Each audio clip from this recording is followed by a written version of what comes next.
Good evening, ladies and gentlemen. Welcome to tonight's Planning North meeting.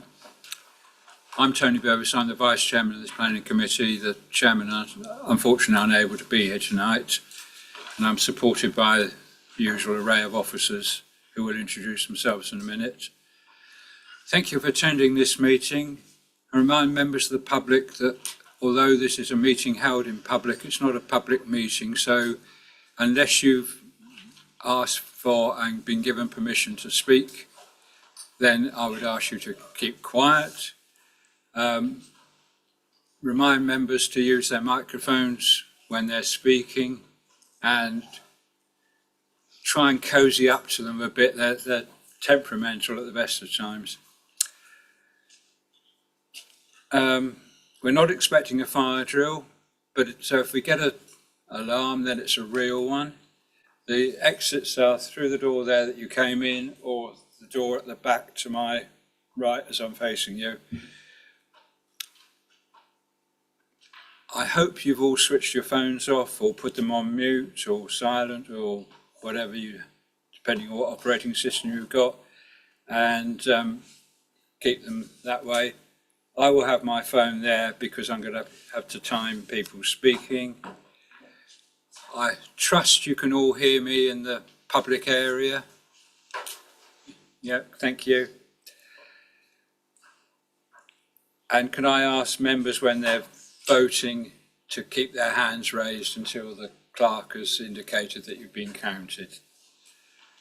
So can I ask the officers to introduce themselves, please? Good evening, Adrian Smith, Major Applications Team Leader. Good afternoon, Giles Holbrook, Senior Planning Officer. Good evening, Emma Parks, the Head of Development and Building Control. Good evening, Claire Brown, Principal Planning Solicitor. Hello, it's Liz Fennick, Democratic Services Officer. Thank you. Can we have apologies, please? Yes, apologies have been received from Peter van der Borg, Colette Blackburn, Chris Frank, Nick Grant, Kasia Greenwood, Warwick Hallowell, Liz Kitchen and Claire Vickers. Thank you. Thank you. You've all received the minutes of the last meeting.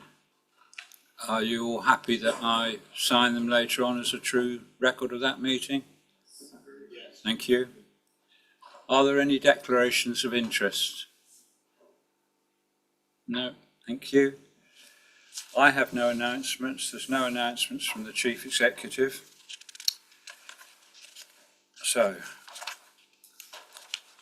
we will move on to... Chairman, just to note the appeals. Oh, sorry. Please. Yeah, there are appeals on the agenda which are for noting. So, I hope you've seen them. And we will move on to the first substantive item, which is DC 240220, which is Millfields Farm, Horsham Road, Rusper. And I'll ask the planning officer to introduce this item, please.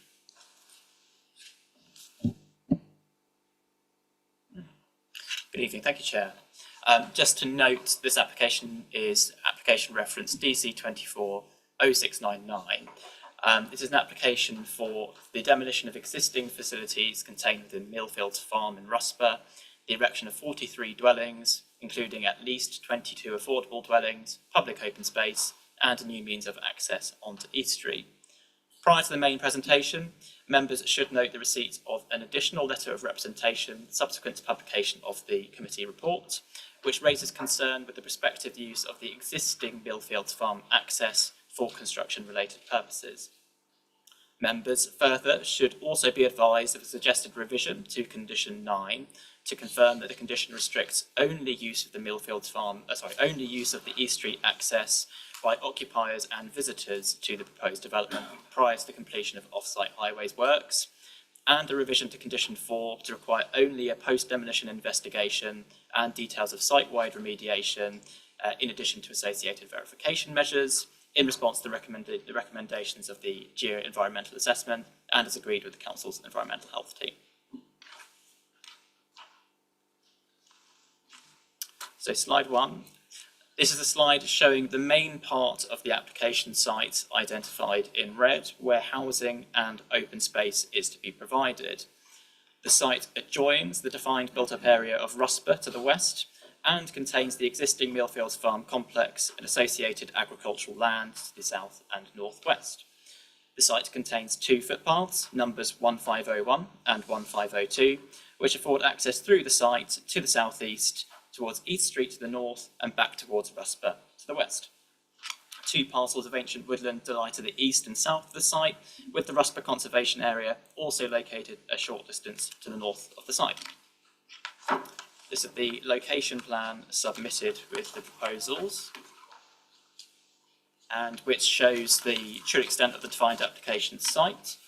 Members should note that the projections, the elongated parts of this red line, contain only the retained access to Horsham Road to the west, to the side of Millfields Farm, which is to be retained to service Millfields Farm Cottage, the Coach House and Millfields House, and where a modal filter will be introduced to serve the proposed development, affording access only to pedestrians, cyclists and emergency service vehicles.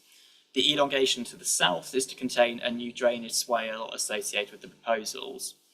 Members further should also note the 8 dwellings annotated in purple, subject of neighbouring approvals to the north of the site, respectively subject of references DC 23-069 and DC 21-2172, which aren't pre-shown on the previous mapping. Moving on to the physical context of the site. The site currently comprises the built facilities of Millfields Farm at its eastern extent and paddocked land to the east and north. The built extent of Millfields Farm is considered to represent previously developed land by reason of its previous use for equestrian-related purposes and also for various storage purposes. Existing structures vary in height, type and scale, but are utilitarian-type buildings typical of modern agricultural yards. A few freestanding mature trees, particularly adjacent to right-of-way 1502, are present, but with the majority of trees confined to woodland parcels or treed hedgerows present to the site boundaries. Those hedgerows and woodlands, particularly to the south and east of the site, are well established and afford substantial screening to the site within medium distance and longer distance views. Turning to topography, the site occupies the position atop a ridge, with land falling away from the site to the southeast. This arrangement affords expansive views away from the site towards the surrounding countryside, with the view away from Rusper village at the junction between rights-of-way 1502 and 1501, identified as a key view within the Rusper neighbourhood plan.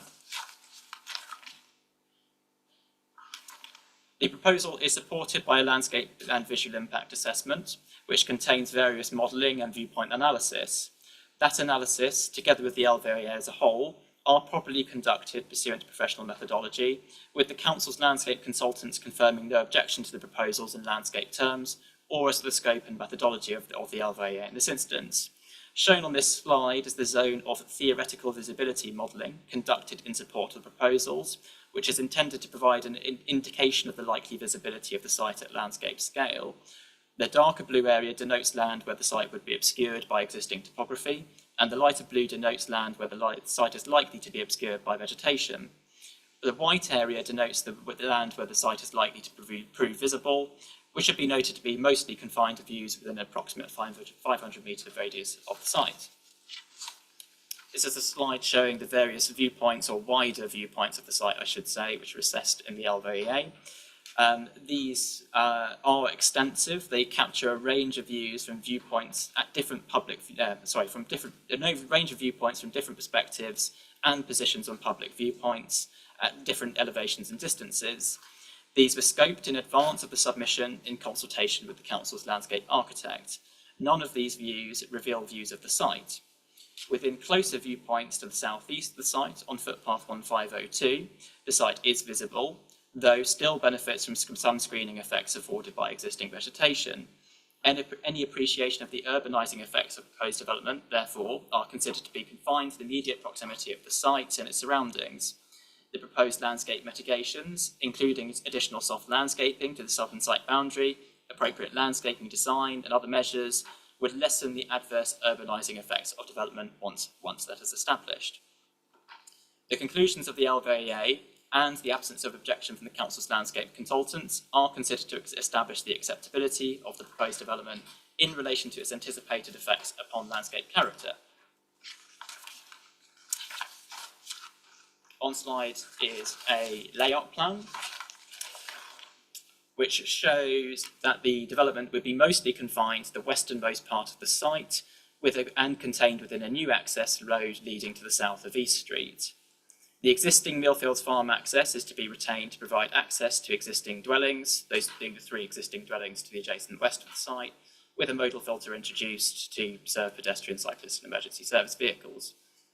The majority of proposed housing is concentrated in the southern section of the site and on previously developed land that correlates to where Millfields Farm currently exists. Remaining housing, that's plots 1 to 15, would be introduced within the northern section of the site and in line with the lineal pattern of development along East Street established by neighbouring approvals. An area of public open space and landscaping would separate plots 12 and 16, with a much larger area of public open space introduced to the southern extent of the site, including a public play area, areas of amenity grassland and semi-natural green space. 2 such basins would be introduced at the southernmost extent of the site. The proposed layout is considered an acceptable response to the site context and its surroundings. The majority of urbanising features are contained within outward-facing building lines and with variety in dwelling type positioning and orientation, considered to avoid an unduly irregular rhythm. The proposed provision of open space is significant, in excess of minimum requirements for a development of this scale, and would reinforce opportunities for a public appreciation and enjoyment of key views away from the site to the surrounding countryside as identified within the neighbourhood plan. In terms of design, proposed development features no flatted development, with dwellings proposed in a range of semi-detached, detached and terraced housing. Proposed housing is limited to 2 storeys in scale, except to plots 21 and 22, adjacent to the existing coach house, where 2.5-storey housing is proposed. Dwellings overall are considered of an acceptable quality.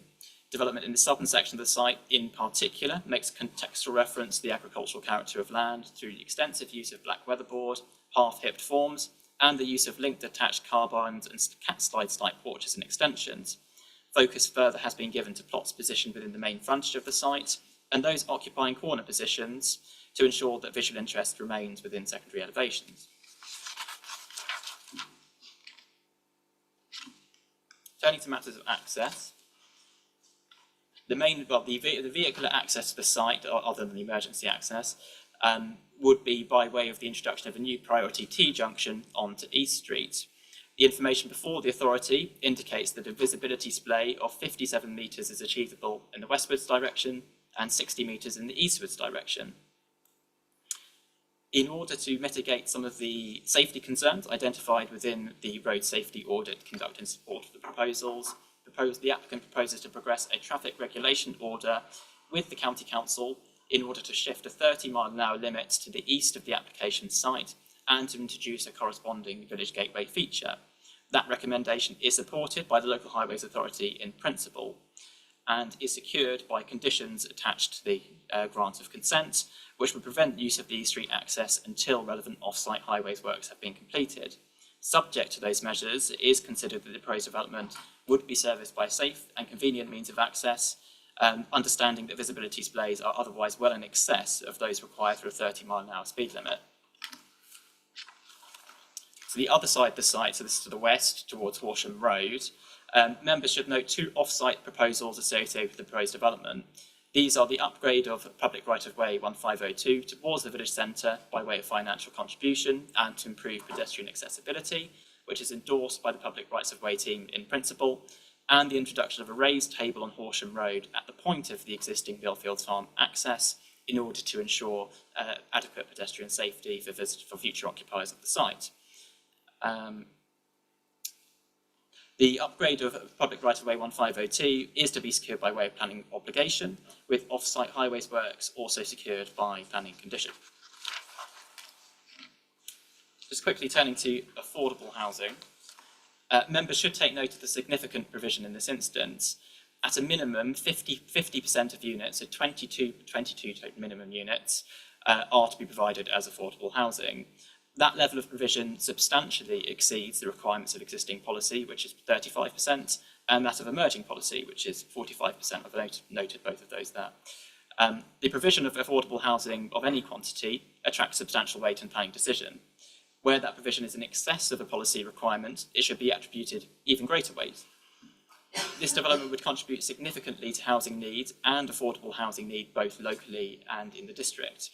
Of further note is the proposed provision of a number of larger units for affordable rent, including the provision of 3 and 4 bed affordable units, which are highly valuable in response to long-standing unmet need on the housing register in those categories. As a clarification to remarks in the officer's report, members should note the proposal seeks to provide at least 50% affordable housing. The intention, therefore, is to draft a Section 106 agreement which accommodates the possibility of an even greater level of that of housing provision above 50%.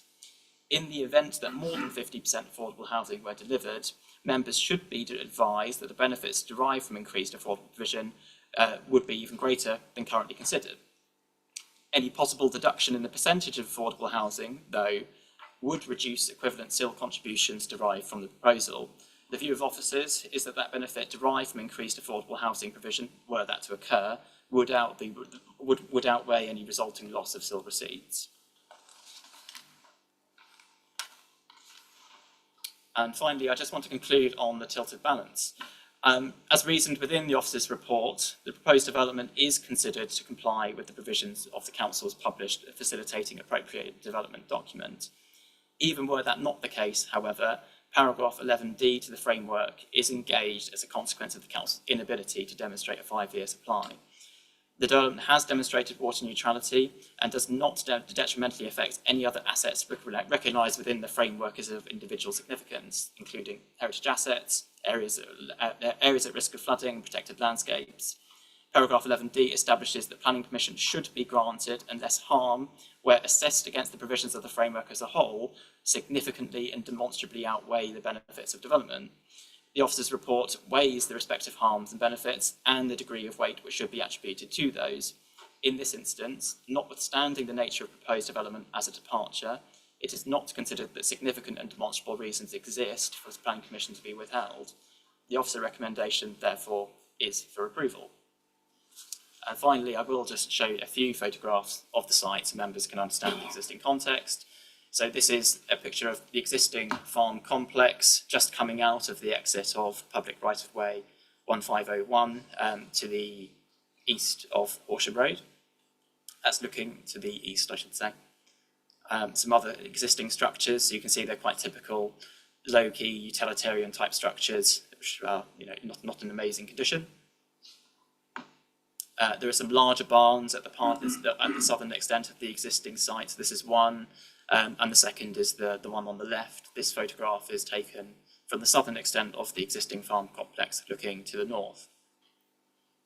This is the key view away from the site, so at the junction between the two existing rights-of-way, looking away to the southeast, so members can note the fallen levels, together with the well-vegetated nature of the lands of the site's sort of southern boundary within the middle distance. These are a series of photographs on 1502 moving towards the south. So this is to the southeast of the site, moving towards the site, which sits beyond this immediate tree belt just in the distance.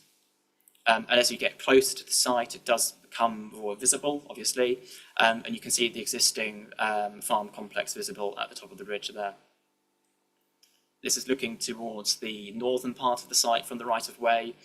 Members should take note of the approved development, the recent development, just on the beyond the perimeter of the site to the rear. Again, it's looking to the southern part of the Millfields Farm complex.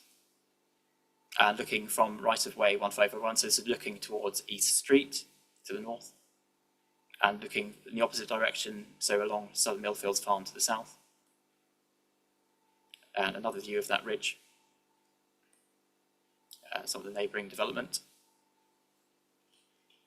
And again, another photo of the northern part of the site, so you can see the fallen levels. So this is East Street, so looking to the east, where the proposed point of access would be introduced on the right-hand side.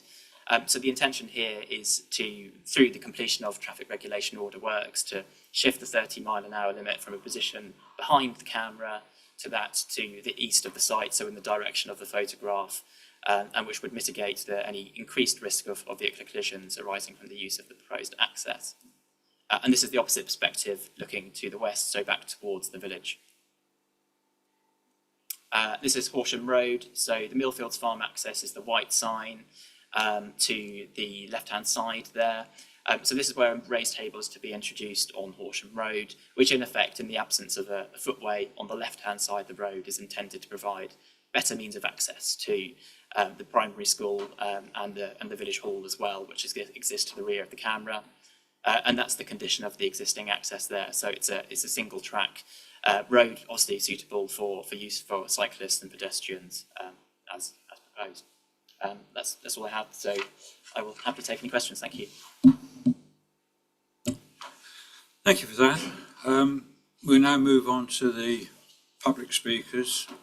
And the first speaker is Dawn Williams, and you have 2 minutes.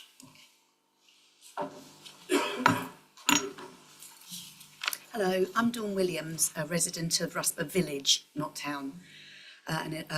This site has been subject to previous applications for residential development. Both were considered inappropriate by Horsham's professional planners and were refused by the planning committee. The planning inspectorate also upheld these decisions.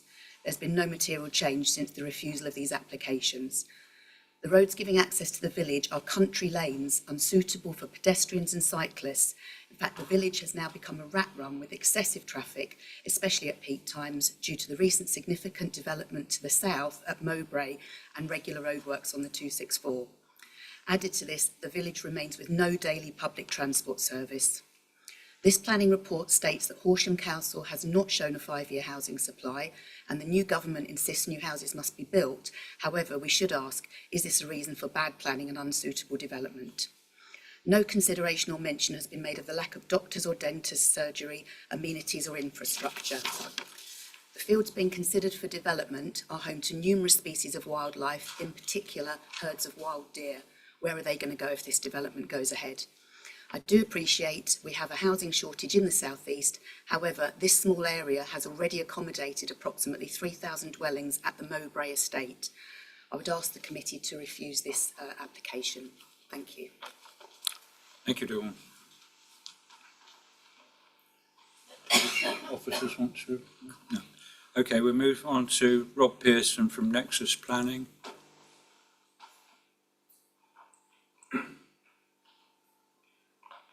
And you have 2 minutes. Good evening, members.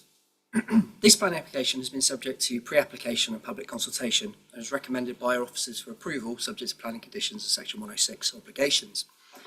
There are many benefits to this scheme. Key to this is the delivery of at least 50% affordable housing in conjunction with Moat, a leading housing association. This will help provide safe homes to some of the 152 households on the council register recently reported as being in need of affordable accommodation in Rusper. The scheme also significantly overprovides in terms of public open space, with 1.7 hectares direct provision in a village identified in the council's evidence base as having a projected under provision. This will benefit both existing and future residents. New residents will also spend in excess of £500,000 in the village and on their shops and services every year, bringing additional vibrancy to community facilities. We have, though, not been blind to the intricacies of bringing forwards an edge of settlement development, and our pre-submission engagement highlighted site access and design as 2 key areas for focus. The proposed access arrangement will directly be onto East Street, a rural road north of the proposed development. East Street currently has a 40-mile-an-hour limit at the proposed location of the new access, which reduces to 30 miles an hour to the west as enters the village. The applicant has agreed with West Sussex County Council to extend the existing 30-mile-an-hour speed limit east to incorporate the proposed access. They will also introduce a new raised table and gateway feature into the village. The arrangement has been through a Stage 1 road safety audit and is secured through Condition 9 on the list of conditions before you. Turning to design, we recognise the importance of securing an appropriate addition to the village edge, which will allow important views to continue to be enjoyed by both existing and future residents. We've worked hard with officers on the council of this. and we are delighted the scheme has won support from both landscape and planning officers, amongst other statutory consultees. Finally, in terms of what has changed, we heard about from the previous speaker, suggestion there's no change since the previous appeal. Obviously, there is significant extensive housing need that's been identified, and that is a very real change of circumstances, as well as, we say, a better scheme on the site. Thank you for your time. Thank you, Rob. And finally, we have Councillor George Sallows from Rusper Parish Council. And you have 5 minutes. Hello. Rusper Parish Council is unclear why the officers are recommending this to council when nothing substantive has changed since the previous applications were rejected. This new application is being judged under the same HDPF guidance and the same NPPF rules as previous ones. So nothing has changed, and what is planned to change in those documents would merely reinforce the objections that the planning inspector gave for the rejection of the previous appeal. The new proposal goes beyond the previous proposals with an extra 14 houses above the 29 that was previously rejected. The fact that the increased numbers of units, the latest proposal will have an even greater impact on all of the factors relating to the key objections given by the planning inspector. That is principally the visual impact on what is registered as an important view in the Rusper neighbourhood plan. I'm unclear how the officers have suddenly decided this isn't an important view when it was a very clear stipulation from the planning inspector who made a visit to the site.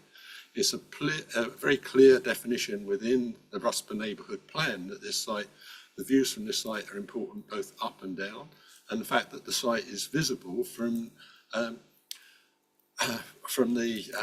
AONB, which is across the other side of the valley. So as soon as any lighting goes on here, it will be clearly visible. It's unclear what the thinking of the HDC planning department was when this site was not put forward for the new Horsham local plan, but other less scrutinised and debated sites were. If they now feel that this site is a suitable site, why was it rejected for the local plan? So that doesn't make any sense. If this council now decides to overrule the previous decisions of their own planning officers and the judgments of the planning inspectorate and the views of the parish council and the adopted Rusper neighbourhood plan, which all ruled against this site, then they should have very clear and precise reasons as to what has changed, and nothing has. All that has changed is an increase in the number of houses, having an even greater impact on all of the factors raised previously. The main issue clearly stated by the planning inspector in their decision was whether the location of the proposed development would be consistent with the strategy for development set out within the Horsham District Planning Framework, or if there are any material considerations sufficient to override any conflicts with policy. And they definitely ruled that this was the case, so there weren't any overriding rules, that it didn't meet the rules of the HDPF or the neighbourhood plan. In relation to the landscape impact, they specifically state, although I accept the decision would limit the impact on the landscape character, this is a particularly prominent position within the landscape and on the edge of the village, where it would result in a significant change in the landscape. As such, the proposed development would result in a harm to the landscape character of the area. Now, these are statements from the planning inspectorate that supported your own planning officer's reasons for objecting to the previous applications. And now we've got an application that has an even greater impact because there are even more houses. It doesn't make sense. In relation to the environmental impacts, especially in relation to bats, and despite the planning inspector agreeing that the council and appellant have agreed that this matter could be overcome by condition, no conditions have been suggested in relation to this from the latest application, despite the significant increased impacts. The latest proposal is similar in structure to DC 152857, but with a significantly increased impact of 43 versus 29 dwellings. that goes no way to even try to follow the suggestions of Russell Parish Neighbourhood Plan, which suggests up to 14 units on the brownfield site, and the HDC's own Shalar that concludes it is not considered that the site should be considered for potential development at this time. Thus, in conclusion, Russell Parish Council can see no reason for reversing the previous decisions of this council and supported by the National Planning Inspectorate in relation to this site. In fact, the significant increase in development outside of any built boundary and its increased landscape impact would rule even more against the new proposal than previous applications, all of which were refused at this site. Thank you. Thank you, George. Okay, officers, do you wish to respond? Yes, thank you, Chair. A number of matters to discuss. I think I'll address the matter of the preceding appeal determination later. I have some slides specifically going over what the inspector said and what the material changes are between this scheme and the last. Members should note that there has only been a single previous appeal decision on this site, which was made in 2017. So obviously at a time where HTPF was recently adopted, where the council could demonstrate a 5-year land housing supply, and with the council, with the inspector's determinations principally concerning matters of non-compliance with spatial and countryside protection policy in the HTPF. That same conflict is identified in the report before you. The difference is the weight that you can attribute to that in the context of the council's lack of a 5-year supply position, and most crucially, the exercise of the tilted balance. The previous appeal scheme provided for affordable homes at 13% of total housing on the site.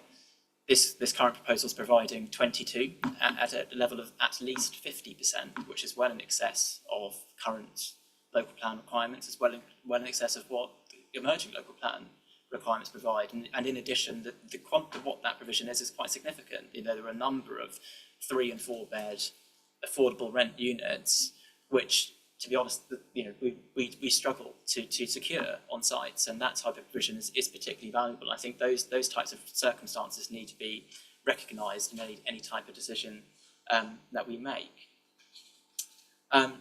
In respect of some of the other matters which were referenced, highway operation, the proposal is supported by a transport statement, which includes the typical tricks analysis of anticipated vehicle movements resulting from the proposal. So we anticipate a total increase of 21 movements in the AM peak and 20 movements in the PM peak, so not substantial in the context of the highway network. That was put to the Local Highways Authority as consultants, and they confirmed their objection to the proposal in that regard. The view of officers is that that in order to object to the scheme on highways grounds and highway operation in particular, members would have to find that there was a severe impact on highway operation on an individual cumulative basis, as the framework provides. The view of officers is that threshold isn't exceeded.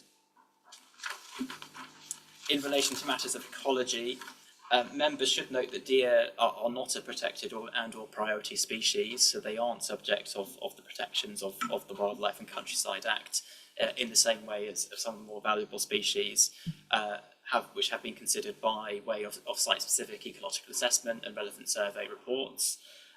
Those have been provided in support of the proposal, and they have been put to our relevant consultants, who have also confirmed their objection to the proposals in respect of impacts on great crested newt, bats, nesting birds, amphibians, etc. There was a comment regarding the scale of expansion relevant to the settlement. It should be acknowledged that this, in relation to Policy 3, this scale of development is proportionate to a medium-sized village, which is Rusper's positioning within the defined settlement hierarchy. I acknowledge that we always hear of concerns regarding community facilities, the availability of doctor's appointments, schools, etc., which is an endemic problem, I think, wherever we live. It isn't proportionate for a development of this scale to attempt to resolve those issues. Ultimately, it remains proportionate to Rusper as a village, and a number of proportionate measures are outlined to help in improving the sustainability of the site, for example, improved pedestrian connections, etc., which go some way to mitigating any adverse effects in that respect.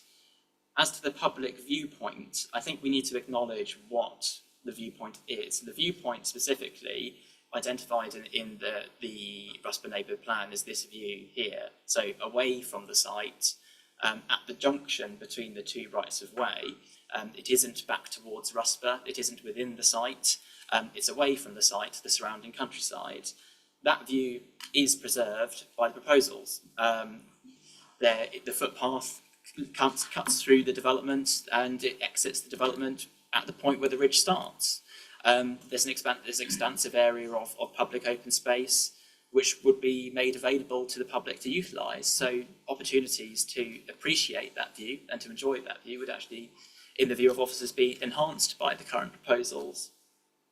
And I think lastly, just to cover off some of the comments regarding the appeal, I mean, obviously I've made a point on that already, but just so members are aware of what was discussed in the appeal, I've made note of a number of key paragraphs in the appeal decision on the screen before you. I apologise, it's always difficult to present this type of information at a committee. In respect of spatial policy, the inspector identifies conflict with policies 2 to 4, which of course are the established spatial strategy, and ultimately identifies harm resulting from the fact that the site isn't allocated within the local plan or a neighbourhood plan, though that the site could be capable of complying with all other relevant criteria. And what we know from policy 4 is that that requires that the expansion be appropriate to the scale and function of the settlement and be contained within a defensible boundary. So the principal comment here from the inspector is there's a conflict with spatial policy, but in respect of its landscape effects and scale, development is likely acceptable in relation to those policy provisions. Turning to landscape harm, the inspector acknowledges that a housing estate would have a suburbanising effect, which would result in harm to character and appearance. That is going to extend beyond areas of the site which are currently open, so beyond the extent of Millfields Farm. As that was an outline scheme, however, the inspector recognised that there's a possibility for design matters and details of landscaping to mitigate any adverse effects to layout and appearance, and a potential to improve the character and appearance of the site as a whole, and in particular, of course, to benefit users of the footpath through the provision of open space. The inspector does consider the site occupies a prominent position within the landscape and on the edge of the village, though those remarks in that respect aren't bound in respect of detailed landscape analysis, that it isn't this as a rigorous assessment as the landscape and visual impact assessment available to us and which is being considered by our landscape consultants. The report before you acknowledges that there is landscape harm. That harm is, there are urbanising effects resulting from the development, though the officer's view is that that is a localised effect and doesn't amount to a significant harm to local landscape character, which then turning to matters of weighting, the inspector, and this turns to the affordable housing comment I made earlier, is that only 4 of the 29 units were proposed to be affordable, substantially less than what was required by existing policy at that point in time. And then turning to final concluding remarks, here we can see that the inspector notes the conflict with the council development plan, and while there are a number of positives, those are mostly considered to be basic development plan policy compliance and not sufficient to outweigh conflict with the development plan. Though, as I said earlier, the position in this instance is very different. The weight which you can attribute to those development plan policies is significantly diminished by the council's 5-year land housing supply position. The merits of the scheme are considered to be superior. Therefore, in the context of the tilted balance, as required by paragraph 11D, that informs the officer recommendation for approval. Thank you. Thank you. Do any of the other officers? Okay, right. Councillor Hogburn is the local member. Would you like to open the debate? Thank you, Chair. Where do I start? This site, first of all, Rusper. Myself and my colleague Liz Kitchen, who can't be here today, she's still poorly, unfortunately, do share the same views. So she's asked me to express that this is the opinion of myself and Liz. Rusper is being dumped on. I'd use stronger words if it wasn't a public meeting. We have Mowbray, we have Kilmwood Vale, we have West of Ifield, and we have 3 other sites in Rusper that are included in the local plan that weren't in the Rusper neighbourhood plan. If I was a Rusper Parish Councillor, I would be feeling absolutely miffed that what was being done to me or done to Rusper. So housing provision in Rusper is the best in the district. It has more sites coming forward than anyone else in the district. It has more affordable homes than anyone else in the district. So is Rusper the right place for more houses? Well, you're probably sensing where I'm going on this one. Let's start on the good at this site. There were some positives. I think that's one of the best presentations I've ever seen. So thank you very much to the officers for their presentations. And it was very thorough and very detailed. Thank you. I apologise if I disagree with parts of it. So this particular, so the goods, I'm going to start with the goods. Traffic and rat running in Rusper is awful. Having a raised crossing near the school for safer access would be most welcome. Any traffic calm in the village I would certainly welcome. Extending the 30-mile-an-hour speed limit further down East Street I welcome. And I noted that it is a condition secured in condition 9, and if West Sussex County Council don't grant it, then the development doesn't go ahead. So I generally think we can park traffic and access and perhaps avoid discussing that any further this evening, because if they don't get the 30-mile-an-hour speed limit, the development doesn't go through, from my understanding of questioning officers at the pre-briefing. So that's welcome. This area really floods badly. I mean, those pictures were taken on a lovely summer's day. I mean, I walk that path regularly. It's, you need wellies like waders up to your waist. If you have a dog, they come back absolutely hosing down from a walk in that site. So again, upgrading some of the footpaths and putting coverings on them and a 106 contribution towards upgrading those footpaths again would be most welcome. So there are some positive developments. I would note that the Millfield site could be classed as a brownfield site. There is a possibility of developing some of those agricultural buildings. I'm not sure I'd class agriculture as brownfield. It's probably still agricultural, isn't it? But it has been mentioned as a site that's possibly developed on a smaller scale. And if this was a 10 or 14 houses coming forward for the development on the farm site, then it possibly would get the support of the parish council and myself, but it's not. What you have before you is a site outside the built-up area boundary. We have turned sites down on that one pure factor before, that is outside the built-up area boundary. We have had 27 objections, which I'm surprised. Well, there are a handful of letters of support, but the vast majority of Rusper residents are against this particular site. You heard from the parish council that the planning inspectorate said that this site, so it has come forward to twice, and it has been turned down by the planning inspector once already. And nothing too much has changed on this site other than our lack of 5-year land supply. And if I had to summarise everything you've heard in the last, God, we've been going on, haven't we, 40 minutes already, it would be that this site is recommended for approval because we don't have a 5-year land supply. That would be my summary. I think if we had a 5-year land supply, this site wouldn't be in front of us today. It would be turned down by officers. Now, what strength and weight we have to the upcoming local plan, because we have approved it, obviously is going to the inspectorate. We do have a current plan. I think we're not giving it the weight. So you're sensing my position on this one. I'm incredibly frustrated as a local councillor. I personally am not able to support this development. There are some strengths to it, and there are some positives to this particular development, as I've stated. But overall, it is an urbanisation. It's outside the built-up area boundary. You've heard that the planning inspector on previous applications has stated that there is landscape and character harm. I think the photos that the officer put up clearly are lovely. You see agricultural green fields. They're planning to build on them. How can increasing building on 50% of the site? Well, it's currently all green open space at this moment in time. So I'll be minded to listen to the views of other people in the opinion and continue this debate. But unfortunately, I'm not able to support the officer's recommendation on this one. Thank you, Councillor Hopman. Any comments? No? Okay. Councillor Fletcher. At the heart of this particular application is the tilted balance. In the past, it wasn't included in our local plan, and we didn't have to develop it because it wasn't part of the local plan. However, we don't have a 5-year land supply, and now we're in a position where, regardless of whether or not the site has been allocated, we have to weigh up the harm against the benefit.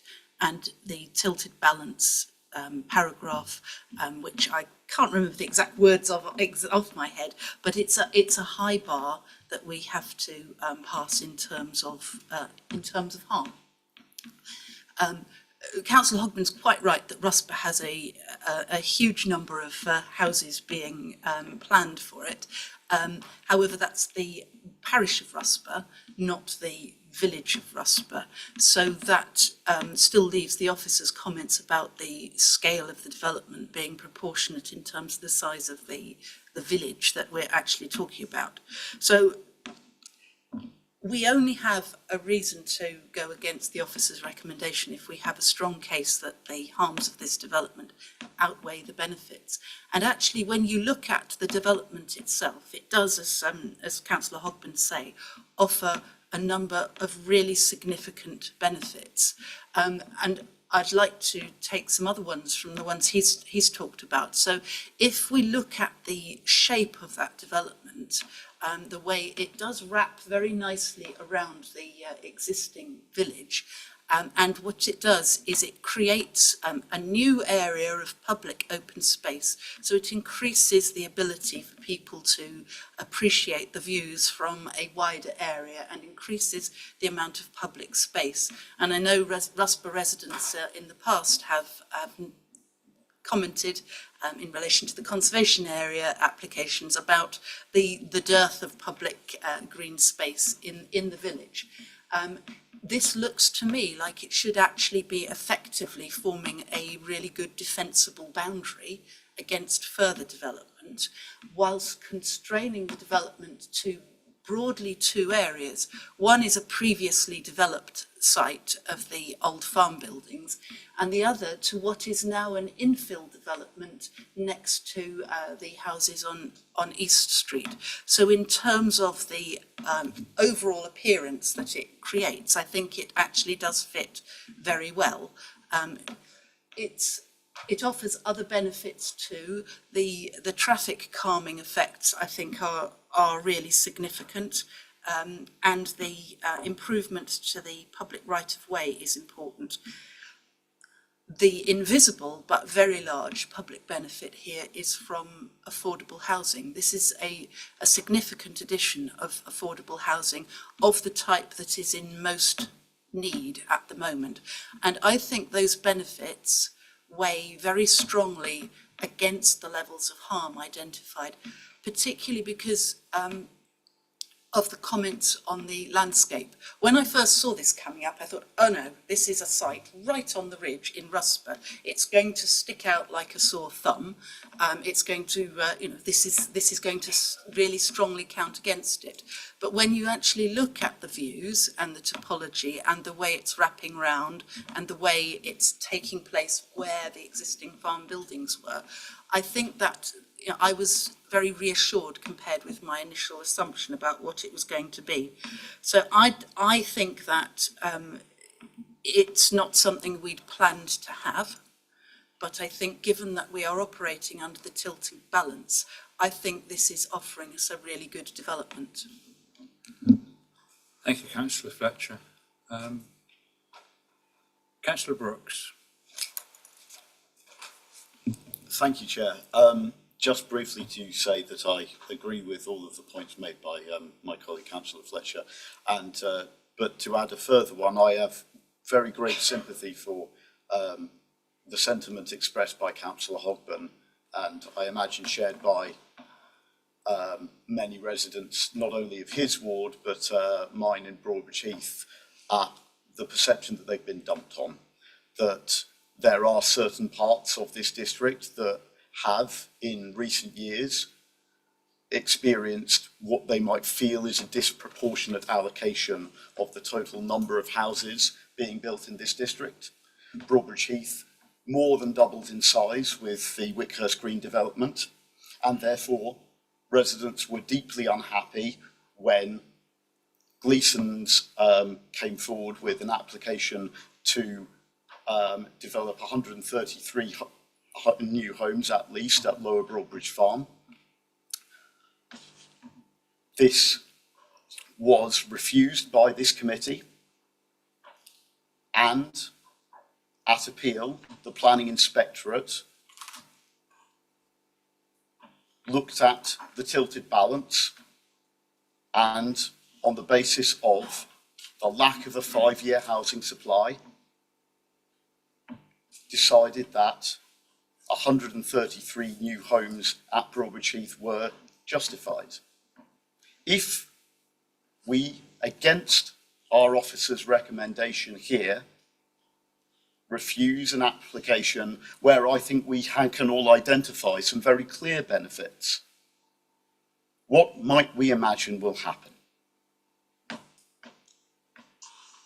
To have an application appealed costs a great deal in wasted public time, in public money, in the capacity of our officers to be able to respond appropriately to the very high number of applications that we receive in this district, not least because applicants understand that the tilted balance and our lack of a 5-year housing supply makes us that more vulnerable. And while we have done everything that we can to afford ourselves greater protection by passing a new local plan, nevertheless, the failures of the past have left us vulnerable.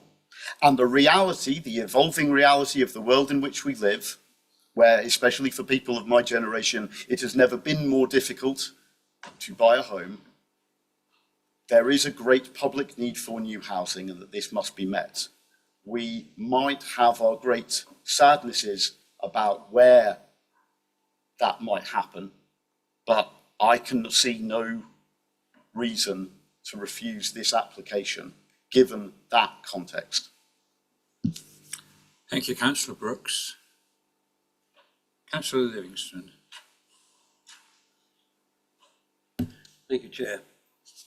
All right, I've heard a number of mentions that farm buildings sit on brownfield land. No, they don't. Once you've got a farm building, if you finish a bit, you're meant to take it down and put the land back to agriculture. I believe that can be confirmed by the officers. Just to clarify on that point, we've been discussing the farm as a farm. The site does not operate as a farm. It operates as an equestrian unit. Therefore, that is a separate and distinct use of land, the use of land for agriculture. So what Annex 2 to the framework establishes, and that's the definition of brownfield land, is that agricultural land and buildings are excluded from that definition, but other uses of land and other facilities are not. So hence why that is considered to be previously developed land. Were those barns erected for agriculture or equestrian? Well, although the planning permission was granted for their change of use, so they are lawful in their current state. Okay, so now my other point with regard to the farm buildings is once they've gone, is how sustainable is the existing business? Is the equestrian business going to remain, or how will it impact on the farm, if there is a farm there? Yeah, I can clarify that. So the existing farm operates at a very, very low level. I mean, some of the buildings when I visited the site were not used. Some of them seem to have occasional use. We have granted temporary consent for the use of one building for storage related purposes in recent years. So it's indicative of a very low level of general activity. Though, while I recognise the comment regarding the loss of equestrian related facilities, there is no provision within the HDPF which specifically seeks to protect equestrian related facilities. But it is a rural business that you'll be impacting by taking these buildings down.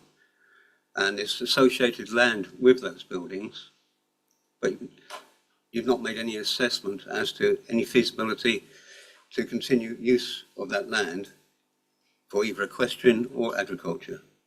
Well, the view of officers is that the existing level of activity does not justify a refusal of planning permission in the context of the tilted balance. I mean, it is possible that there may be a degree of impact on an equestrian unit and the resultant economic benefits that provides, but those equally must be balanced against the benefits of the proposal. the economic benefits which would result from temporary construction employment, an increase in the demand for services, any potential improvement to the vitality and viability of local services and amenities. So for a development of this scale, my personal view is that would quite substantially outweigh the loss of the existing facilities within Millfields Farm, given their existing condition, given the low scale nature and key nature of their existing use. Could you confirm the size of the farm or the equestrian business land, the amount of land it occupies?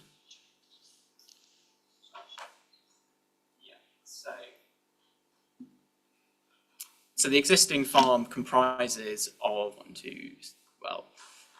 a small number of existing buildings. There's a large portal barn at its southern extent. There is a slightly larger barn in the middle, together with a sort of number of low-key stable blocks, and 2 timber stable blocks adjacent to a circular horse walker right by the junction between the 2 rights of way, together with some areas of hard stand associated with those. So how much grazing land is there for use of equestrian associated with those buildings? We don't have that information before us, Councillor Livingstone. Okay. Okay, I'll move on now to the affordable housing provision. There's 22, which sounds good. This village is a remote rural village with limited services. We've already heard there's no public transport, there's no GPs and dentists. Is this really going to be a suitable place for affordable housing? To me, it seems to be the wrong place. In response to that remark, Rusper is categorised as a medium-sized village in the identified settlement hierarchy. And as to the need for housing within Rusper, I believe there are 152 people currently waiting on the housing register in Rusper, to which this development would make quite a potentially significant contribution to addressing. I don't think it can be sensibly suggested that there is not an affordable housing need within the parish or within the district more broadly. So within the parish, it's a big parish. Is it within the Rusper village confines this waiting list, or? Our housing colleagues will consider it in terms of parish base, so it's a parish figure. Okay. Okay, I'll leave my points there. I'll listen to any further comments. Thank you. Thank you, Councillor Livingston. Councillor Alice Brown. Thank you, Chair. Just want some clarity, really, on this points raised by the local parish councillor. Another point, going back to the inspector's report, 2017, further on from what you've shown us, it mentions that I conclude that the proposed development will be contrary to development strategy for the district, in particular policy 4 of HDPF, and as a consequence also policies 1 and 2 of HDPF. In addition, the proposed development will harm the landscape character of the area, would not promote sustainable transport system contrary to policies 26 and 40. So if it was contrary to those policies then, right, the sustainable transport, why do we now consider that is no longer applicable? Or is this going back into the benefits of the site outweigh the harm that is previously been determined? Yeah, so to clarify on that point, I mean, it needs to be understood that those policies, so policies 2, 3, 4, and 2, 3, 4 are spatial policies, 26 is a countryside protection policy, and policy 40, as referenced there, is a general transport related policy, part of which correlates to the general spatial strategy in promoting development in sustainable areas in accordance with our intended approach. So I'm not surprised that the inspector made those remarks when he dismissed the appeal, because there was a clear conflict with that spatial policy, and that same conflict is identified within the report. What has changed, though, is, of course, the degree to which the site has changed, and the planning policy position has changed. That the degree of weight which you would accord to those spatial and countryside protection policies in 2017, when the HDPF was newly adopted, when the council could demonstrate a 5-year land housing supply, is very different to that now, whether those same spatial and sustainability related policies must be considered to attract significantly diminished weight by reason of the fact we can only demonstrate a 2.9 year housing land supply, which is a substantial shortfall relative to our assessed need. Just to hopefully to explain it in a slightly different way, if you're in a plan-led system and you allocate a site, it's sustainable. If you're in a plan-led system and a site comes forward and it's not an allocated site, it's unsustainable. That's kind of how the thought process works when you're in a plan-led system and you've got a 5-year supply. So any site really that you're not allocating is unsustainable because it's not a site you've chosen to allocate and you've got a 5-year supply. But obviously that completely changes when you've not got a 5-year supply and you're looking at the tilted balance. You're looking at the most sustainable sites and whether they meet the FAD criteria, which has been constructed to bring forward those sites that are the most sustainable, because we haven't got a 5-year supply, so we can't just rely on our allocated sites anymore. I hope that explains it in a slightly different way. I'm sorry, councillor from Rusper. We can't take comments from the public floor. No, I'm sorry. We have standing orders of how these meetings are conducted and we don't take comments from the floor. I'm sorry. So if I can just come back, if I may. Yes, councillor Alice Brown, you still had some comments to make. So when we now consider that the adverse impact assessed against our policies and MPPF is outweighed by the benefits that this particular site offers, is that correct? Yes. Okay, yeah, close question, sorry. Thank you. Councillor Minto. Thank you, Chair. I have a question about the local plan, and we've had conversations before about as it gets closer to approval, the weighting increases. Is it appropriate to ask where we are with that weighting and when we deem the plan to be approved, or are we in some kind of delay circle with that? Okay. Well, at this stage, we've submitted the plan, which is a big step forward. But we haven't got our questions. We haven't started the examination. So at this stage, it still carries limited weight, unfortunately, in decision making. You're right, as the process continues, it may carry more weight, although that's not necessarily as a whole. Depending on what the inspector says, what the key issues that are drawn out, it may be that some policies carry more weight than others, and so we'll have to navigate that process as we go through it, and we have a greater understanding of what the inspector really considers the key issues. But at this stage, the weight of the local plan, unfortunately, is not sufficient to be able to refuse a speculative application like this. Thank you. Okay, so just moving on from that then.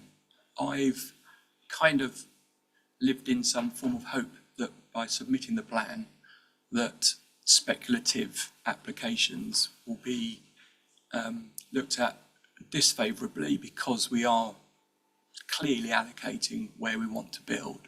And as Councillor Ogburn mentioned, there are 3 sites that are in that plan in this particular area that I believe could carry a considerable amount of affordable housing as and when something is provided. So I'm mindful to want to believe the inspector will be taken into consideration. We have a plan, clearly identified where we want those houses to go in this area. We've got Rudgwick,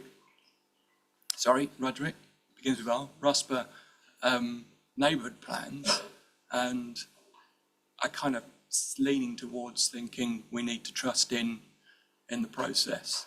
And I think I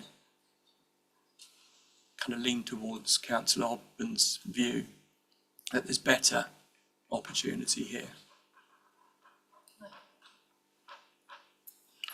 Yeah. Just for the sake of consistency, we've advised previous committee, the other committee about this very point. And we say that the weight to be applied when the plan is in this stage should be low to moderate only. But once the plan's submitted to the inspector and it's undergoing examination, then it can be attributed moderate to substantial weight. I hope that clears that up, because the other committee has been advised on exactly that point and in exactly that way. Councillor Skip, did you have your hand up? No, I didn't actually, Chair. Oh. But as you've asked me, Okay. yeah, Sorry. I'd just like to clarify one or two things. I mean, the first thing is that it seems to me the one issue that's changed is our land supply. Is that right? I mean, that's purely and simply, in a way, what you're putting your argument on. Thank you. I think it's one of the key considerations, but I think it is worth acknowledging that there are definitely material differences between the previous appeal scheme, which was considered in 2017, and that before us at the moment. We've discussed affordable housing, we've discussed the amount of development, we've discussed open space provision. So it's all of those types of differences which are sort of inform the difference in approach. So would I be right in thinking, therefore, that the previous inspector's comments are irrelevant to today's situation? I wouldn't say they're irrelevant, because they are a material consideration, but we have to understand the policy context in which that decision was made. You know, my colleagues pointed out some of the other comments that the inspector said around landscape, etc. But we have to recognise there's a significant material change in policy circumstance. We had a 5-year supply then, we don't have one now. Therefore, the policy context is completely different and the tilted balance applies. And so you have to consider whether you know, any harm is significant to outweigh the benefit. So, you know, the inspector didn't consider that because that was not where we were at that point. Thank you. Councillor Mercer. I'm sorry to labour the point. I'm one of the generation of councillors that was elected in May 2024, and it's this generation of councillors who have put forward the new plan in July 2024. And the issue, it seems to me, is that this application, which the parish council quite rightly is asking, well, what's the difference, is that in 2017, it is now 7 years further on.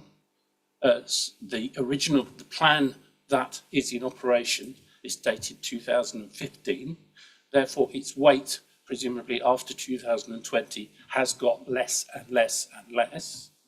And in between, there have been amended proposals to the application which have significantly improved the positive sides of it. So had we introduced a plan back in 2020 and this site had not been included in that plan, then that plan would have had very significant weight at this point. However, that didn't happen. And our new plan is only now beginning to accrete weight and will only do so according to the comments made. And so essentially, RUSPA has been caught in that dip of weight of the plan. Am I getting that right as a relative newcomer? Thank you. I'm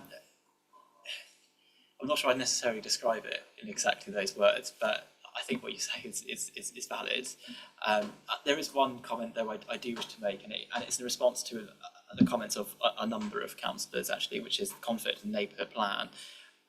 There is conflict with the neighbourhood plan in this instance, insofar as there is conflict with a single neighbourhood plan policy, which is the one spatial policy in the neighbourhood plan, which in effect echoes the requirements of the local plan.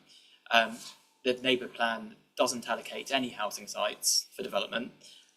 So as considered within the report, unfortunately, the neighbourhood plan doesn't benefit from the protections afforded at paragraph 14 to the framework, which establishes that in effect where you have an up-to-date neighbourhood plan and that neighbourhood plan allocates sufficient land to meet its need, then even in the instance where you are considering the tilted balance, that consideration alone is likely to outweigh or address that tilted balance. But yes, certainly in this instance, unfortunately, that isn't the case.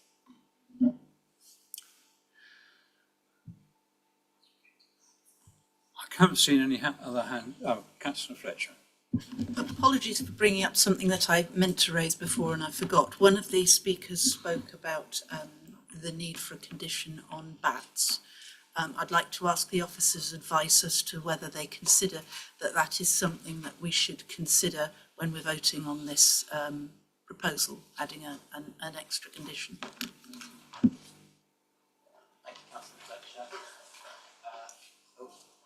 Thank you, Councillor Fletcher. My colleague has hurriedly pointed me to condition 25 in the officer report, which recommends that the development is implemented in accordance with the mitigations, methods and details set out within the BAT survey report, technical note, and other various species surveys conducted in the support. So those identify a range of mitigations which will address, in effect, the presence or potential presence of bats on site. So it's considered to be captured within the scope of the existing recommended condition. Thank you for the clarification. Okay.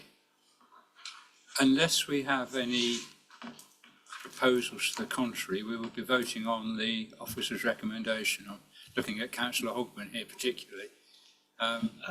Let's let it go to the vote. If the motion fails, then I'll propose a recommendation for feasibility. But as for now, let's just take it to the vote. Okay. Thank you, Chair. Right, so the motion is to approve the planning application as set out in your report. All those in favour?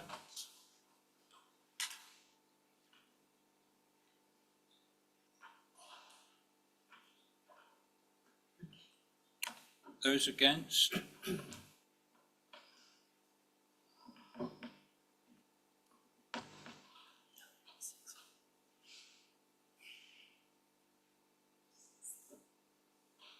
Any abstentions?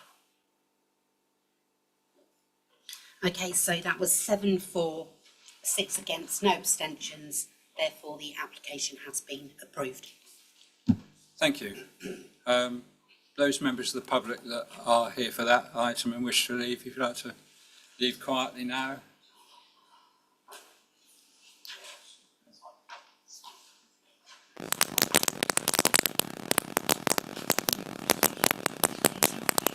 Oh, yes. What quite entertained was his girl who was in school with me.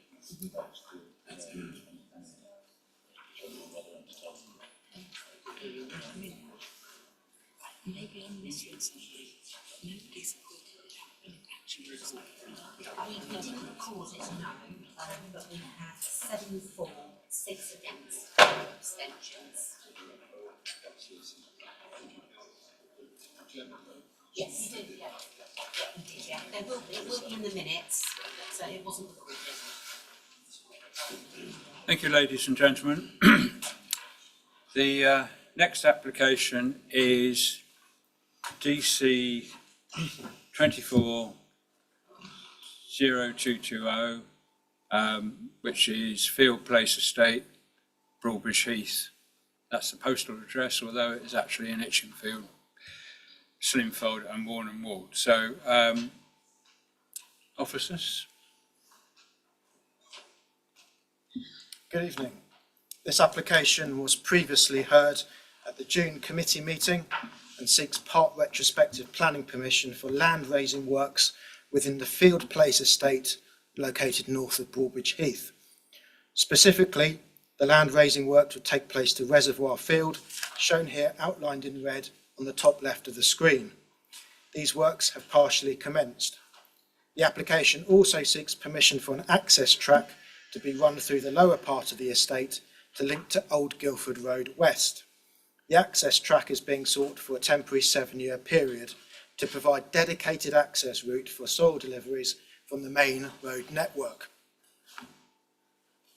These are the proposed works within Reservoir Field, with the land to be raised by 2 metres. These are the photographs of the field as current, with works having commenced but now paused. This is the route of the access track, and this is the access of Old Guildford Road West. The application was deferred from the June committee in order for the applicant to progress further drainage reports to confirm that the land raising works would not result in increased flood risk in the wider area. These reports have been submitted and have been reviewed by the lead local flood authority at West Sussex County Council. The lead local flood authority have confirmed that the reports are acceptable and that there will be no increased flood risk from the development. The application was previously recommended for refusal for two reasons. The first related to an absence of information on flooding impacts. However, this has now been resolved. The offerer's recommendation therefore remains that the application be refused owing to the adverse impact of the access track on the landscape. Thank you. Thank you. We have 3 speakers on this, all in support. And the first speaker is Kenneth Pritchard-Jones, and you will have 2 minutes.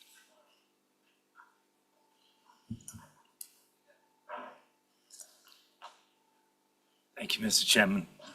Hello again.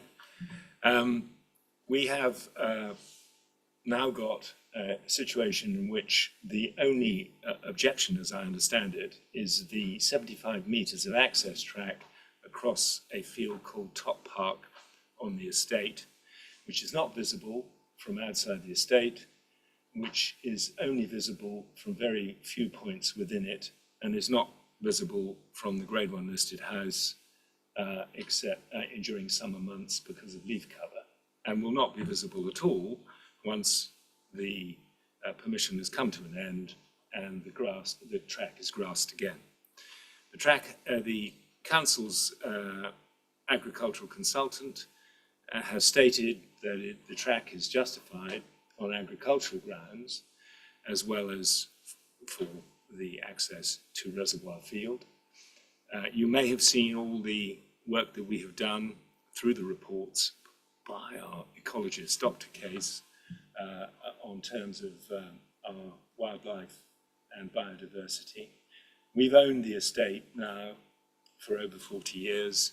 We had a 200-year vision when we bought the estate, and we've now got through 20% of that. We've retained all the hedges, we've planted thousands of trees, we've restored 2 lakes, and we are continuing to maintain and preserve our herd of white park cattle. So that we feel that the work is absolutely essential for us to continue because it gives us the benefits of increased production on the land without any inputs and without any engineering works in terms of ploughing or whatever. And it will provide a very secure outdoor wintering area for our cattle. The 2 ponds will increase biodiversity. We know from our work to Lake 4, which we dug out. Could you wind up, please? Yes, which we dug out, has actually produced tremendous amount of new wildlife, and the ponds in Reservoir should do the same. Could I just make one small anecdotal comment? You've had 2.5 minutes already. I'm sorry. Oh, right. Okay, thank you. And the next speaker is Lorna Cobbett. And you have 2 minutes.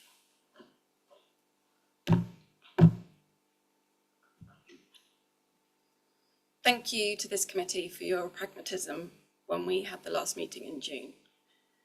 The community felt their voice was heard then. We need you to please listen again. The situation regarding Field Place just has to be resolved. We cannot, as villagers in Horsham and in the surrounding areas, have the threat again of lorries returning to use Robin Hood Lane because there's not sufficient access to Field Place. If these lorries return, we will expect each and every one of you to enforce the access restrictions and to mitigate the threat of life that overhangs the village of Horsham every day, that a complete solution doesn't exist. There is a solution with the new entrance opposite the Broadbridge Heath Industrial Estate, which you yourselves approved at this last meeting. But the access road is now recommended for refusal. This needs to be approved. The flood risk has been assessed. I don't even remember the aesthetics being mentioned at the last meeting. And it seems irrelevant given the impact of lorries using our country roads. As we've just heard, the access road would be temporary and therefore any aesthetic concerns would be needed to be considered in this regard. Please listen to the voice of the community and approve this application. We heard at the earlier application discussion that you talked about tilted balance. The tilted balance here is hugely in the benefit camp, not in the harm. Thank you. Thank you. And our third speaker is Greg Maxim from Warnham Parish Council.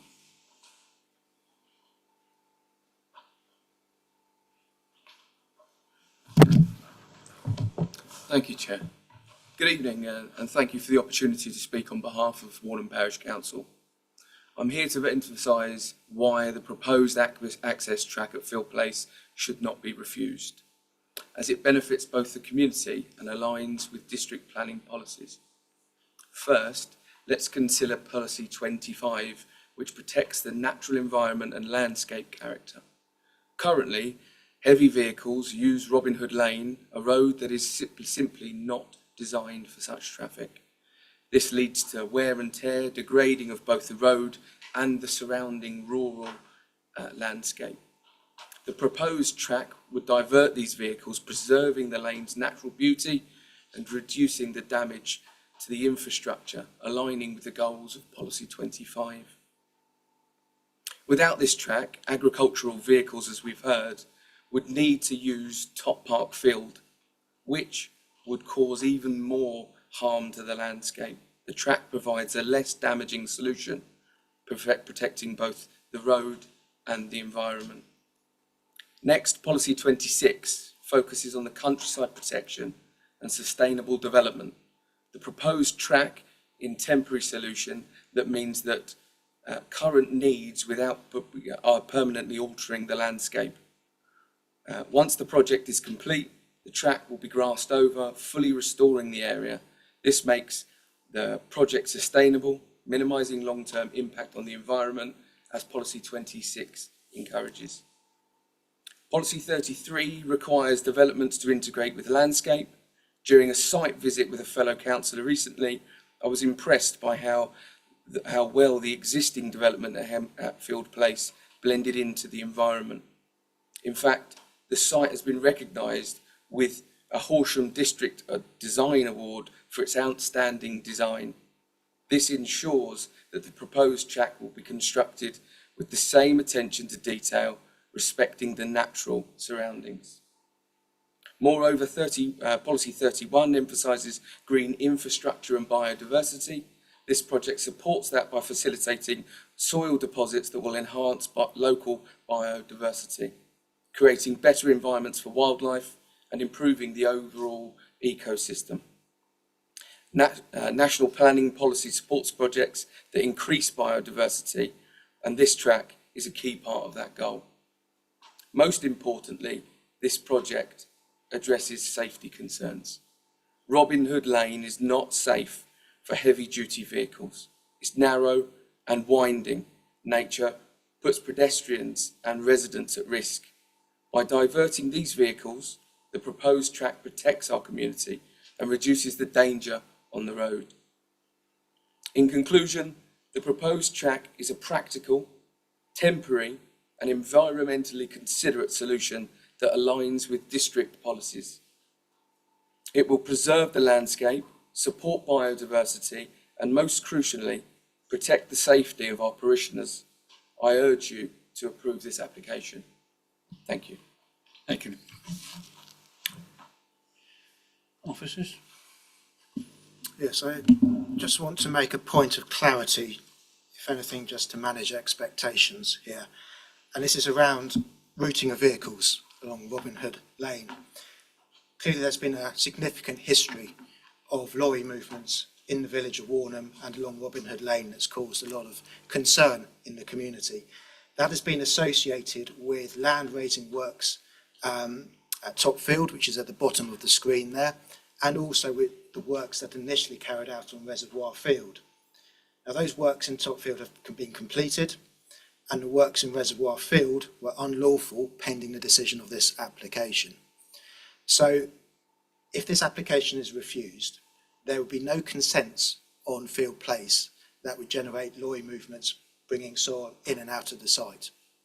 If this application is approved, all access for soil import and lorries leaving the site would be via the new access track to Old Guildford Road West as shown on this plan. Now, condition in Appendix 2, we have set out suggested conditions if committee you are minded to approve, and condition 13 expressly states that all vehicle access and egress to implement the development should use this new access track. We cannot enforce that any other vehicles associated with Field Place Estate use this access track only. I just want to manage those expectations. Thank you. Thank you. Councillor Utan, you're the local member. Yes, thank you, Chairman. Can I give thanks to officers who have worked extremely hard on this application?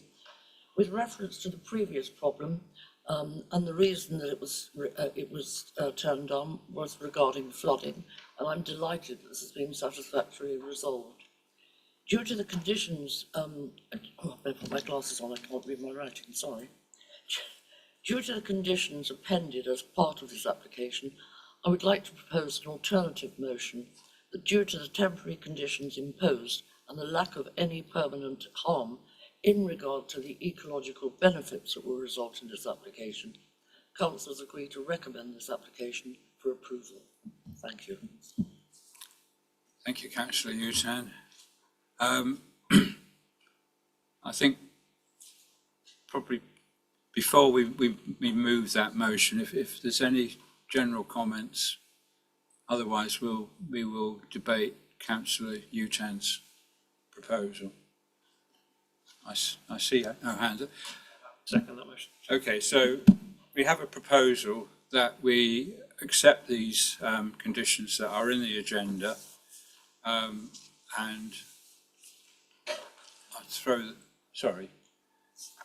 let the officers comment and then we will debate that first. Just to be clear, obviously Councillor Utan has put forward a motion. If there is a motion to approve, obviously the officer's recommendation here is to refuse, and you're putting forward a contrary motion. Obviously, if there is a motion to refuse, we need to approve. Sorry, we need to have a reason to approve. So obviously, you can debate it, but I think it would be beneficial to understand what the reason to approve is, and then that would be discussed, Chairman. Thank you. Thank you. Yes, please. Okay. The reason is that there is there's a lack of any permanent harm, and that is outweighed by the ecological benefits that will result in approving this application. Thank you. I think that's a fairly clear reason. Does anybody wish to make any comments on this? Councillor Fletcher.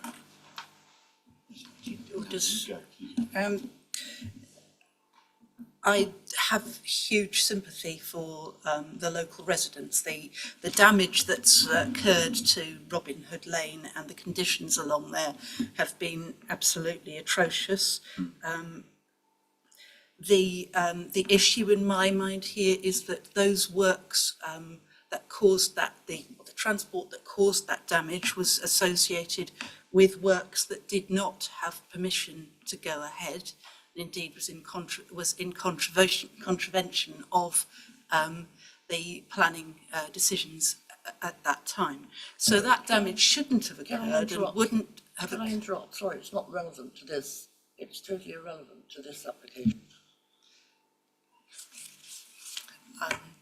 I don't know whether the chair's happy to let me continue to the point I was making. If you'd like to make that point very quickly, yes, and then we can move back to the substantive discussion. If this current application is refused as per the officer recommendation, we will be back to a position where there is no reason for lorries to be going along Robin Hood Lane, because there will be no further deposition of soil to be carried along Robin Hood Lane or in any other way. So it will be useful if soil land raising goes ahead against the planning rules. So if if we refuse the application and the lorries continue to use Robin Hood Lane, that to deliver the soil for raising the land, that is because it is for land works that are not approved and are not allowed. We are not meant to be making a decision based on the assumption that the applicant will go against our planning decision. So we're being asked, if we approve this, to assume that the applicant cannot be trusted and will otherwise continue to use Robin Hood Lane for works that are not allowed. That's not what we should be doing. Thank you, Councillor Fletcher. Councillor Brooks. I think that an officer wanted to come back on a point. Was that correct? I'm just going to clarify, you're right in part, Councillor Fletcher, about the breach of planning control, but the movements were in part to do with also land raising that was permitted development. Obviously, when it's permitted development, we can't consider lots of matters like we would a planning application. So just to put as a point of clarification. Yes, my apologies. Some of those works for the lesser amount of land raising was was approved. Yes. Councillor Brooks. Thank you, Chair. As the Chairman and other members may recall, I wasn't able to attend the June meeting at which this application was first considered due to a sudden illness. Now, as it happens, I'm ill tonight anyway, but it's important for me to be here. And I was very sorry not to be present at the last thing, so that I wasn't able to speak on the application before it was deferred, and therefore there are fewer relevant planning matters left to consider at this point and fewer officer recommendations. If I had been present at the last meeting, I would have been able to point out the egregious error made in the previous committee report that reported that Broadwood Chief Parish Council wholeheartedly supported the application when in fact the very opposite was the case. And it's my sincere hope that there was not a failure to consider that opinion and that that didn't unduly influence the decision of the members present at the June meeting, although it seems that they have fairly strong opinions on that. As some will be aware, the site at Field Place not only borders Broadwood Heath Ward and has a Broadwood Heath postal address, but is some few hundred yards from my family home, to which I moved in November 91, some 33 years ago. So I'm fortunate to have what might be considered to be a deep sense of context for this application and its complex history and the ways in which it might impact on residents, not only in Warnham, but also in Broadwood Heath. And I'd like to thank the applicant for inviting me to visit the site and for copying me in to their very extensive correspondence with officers on this application. Thankfully, I'm fond of reading. I'm also very grateful to the officers' planning enforcement team for their assistance in understanding the details of the many enforcement issues that have attended this site and the previous applications, or indeed lack thereof. I'm sure I'm not the only member troubled by the history of this site and the activity on it, or the impression that it's given that the applicant's past actions might generously be described as inconsistently neighbourly. I'm particularly grateful to the residents, not only of Warnham, but also of Broadwood Heath, who've contacted me with their strongly held views about this. And I've got every sympathy for residents who don't want their lives disturbed by persistent, heavy, frequent damaging traffic. It's something I'm entirely used to because I live next to Berry Hill Landscaping and Horsham Stone, whose HGVs already create considerable impacts on residents in Broadwood Heath and are subject to their own enforcement history. So the application as proposed here, and I think that this point has been well made by officers and by other councillors, isn't something that necessarily solves the issue of traffic. At very best, it might divert it from affecting one group of residents to affecting a different group of residents. Whether this is a better outcome for the plurality of residents, councillors will have their own strong feelings about, I don't doubt, but it's arguable. That, however, I think is a matter that isn't really any longer an issue at this meeting. The main substantive point that we ought to consider is the officer's recommendation on landscape impacts.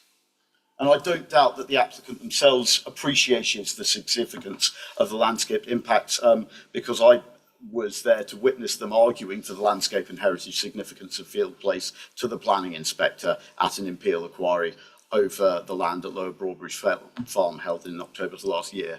And it may well be helpful to reflect that the planning inspector has considered the significance of Field Place so recently. We don't have time, and it's not necessarily relevant to quote what they have said here, but it does recognise the significance of Field Place in a way that accords with our own officers' expert professional advice. And I would suggest, in fact, that the planning inspector's comment, being so very recent, give officers about as up-to-date and relevant a basis of evidence for their advice as is ever likely to be available to them. Put simply then, there's a very clear reason to have every confidence in the officer's advice and their recommendation for refusal, and no definitive planning reason to question or dispute it. And I think it's really, really important for members to recognise that if they're making a decision here, it would not be on planning terms. And that's something I really want to emphasise. I know that we can all be frustrated at times with the direction of the advice we might receive. It doesn't necessarily accord with our instinctual hopes. For instance, I'm disappointed that the consideration of landscape and heritage impacts don't give greater weight to the fact that Field Place is unique in our district as the home of its two most culturally significant people in the district's very long history, Mary and Percy Bysshe Shelley.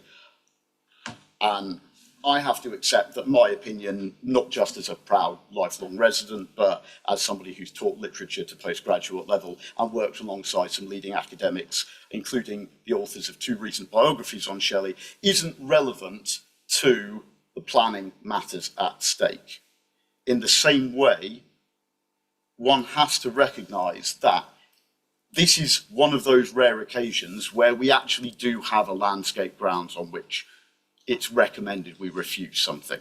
And if we therefore choose to ignore the officer's recommendations for refusal here, I fear it makes a mockery of our reliance on officers' advice in other applications where landscape matters are at issue. It can embolden applicants where they might give such matters slight regard, and worst of all, it risks giving the impression of a planning committee that applies its rules selectively according to its whims, and dare I say it, out of fear and favour of public opinion. This is not a political body. This is a body that applies a test in law. I recognise that others might feel very strongly and will give weight to things, but I'm minded to vote that the application is refused because I don't see a compelling planning reason to ignore the clear recommendation from officers. Thank you, Councillor Brooke. Officers? Just very quickly, Chairman, it will be brief. Councillor Brooks raised an important point that members need to be mindful of in terms of the comments from Broadbridge Heath Parish Council. There was, as Councillor Brooks identified, an error in the previous report. And so whilst ordinarily we would ask members to focus on the reasons for deferral, obviously in this instance, you need to consider that the comments as stated on paragraph 3.4 of the officer's report, because that wasn't clear to members last time. So you just need to consider that as part of your overall decision making. Thank you. Thank you. Councillor Utan. Yes, thank you. Can I point out to the committee that the entire ethos of what is happening at Field Place is to enhance biodiversity and not to cause any landscape harm, but in fact it doesn't cause any landscape harm, as has already been noted. Secondly, Broadbridge Heath Parish Council, who opposed this, opposed it on the premise that it would cause a huge amount of upset with extra traffic noise to residents. I would just challenge the residents that are supposed to be affected by this, because they don't appear to be affected in any shape or form by the Lawson Hunt Industrial Estate. I don't think there's ever been any complaints about it. And as far as being proud of this area, I think that most people are, and I think that literally it was turned on last time, not because of any potential harm to the landscape, but on flooding terms, which has been addressed. So I fail to see the relevance of Councillor Brooks' eloquent statement, quite frankly. Thank you, Councillor Utan. Councillor Hogman. Thank you, Chairman. This is a win-win tonight, I think. No matter which way this decision goes, the trucks have stopped going through Robin Hood Lane, and ultimately that is what the community wants from this. But equally, we need to be mindful that we'd like to resolve the issues on this site. If we turn this down, I do fear that there's going to be appeals, that there'll be subsequent applications, and that this matter, we're not going to get the end of it. We have a relevant proposal that's before us tonight. The standing objections from the statutory consultancy has been removed, which is the reason why we deferred it. So with the removal of the flood risk, and the fact it's a temporary track that's going to be removed in 7 years, I see no reason not to support this application. So I've seconded the motion, and I think the only thing we were going to hear discussed tonight was the access track. I'm conscious that, as I said, it's a win-win for the community, whichever way this vote goes. And this does put the matter to bed and ends tonight if we approve Councillor Utan's recommendation. Thank you, Chair. Thank you, Councillor Hogman. Councillor Emery. Thank you. I'd just like to check with Councillor Utan whether the proposal she's putting forward includes compliance with Appendix 2 of the papers, and if we do approve it, it is subject to all the conditions set out in Appendix 2. Sorry, in the paper on page 95, Appendix 2 contains the conditions upon which we would approve it under your proposal. Are you stating in your proposal, sorry, I forgot the wording precisely, that it is subject to Appendix 2? Yes, I can. Thank you for clarification. Right, okay. So what we have at the moment is a proposal to accept this application with the additional conditions that are in your agenda on Appendix 2. If that vote is passed, then this application is passed. If that vote is not passed, then we will then move back to voting on the officer's recommendation. Okay? Just for clarity, I think it'd be helpful for us to just read out what Councillor Utan's motion was. I think we've got it written down here, Councillor Utan, so we can read it out. We noted it down. If we read it out, just so members are entirely clear on what you're voting on. Okay, so the motion is to approve planning permission subject to the conditions set out at Appendix 2 for the following reason. The development would result in no permanent harm, with the impacts outweighed by the ecological benefits of the proposals. Everyone understand that? Okay, so those in favour of that motion, please show.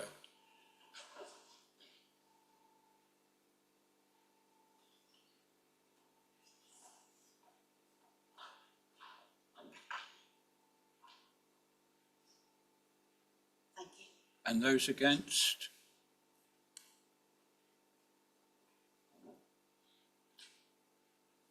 Okay, thanks. And abstentions? 2 abstentions. So we had 8 voting for, 3 against, 2 abstentions, so therefore the alternative motion has been approved. Thank you. Thank you. Okay.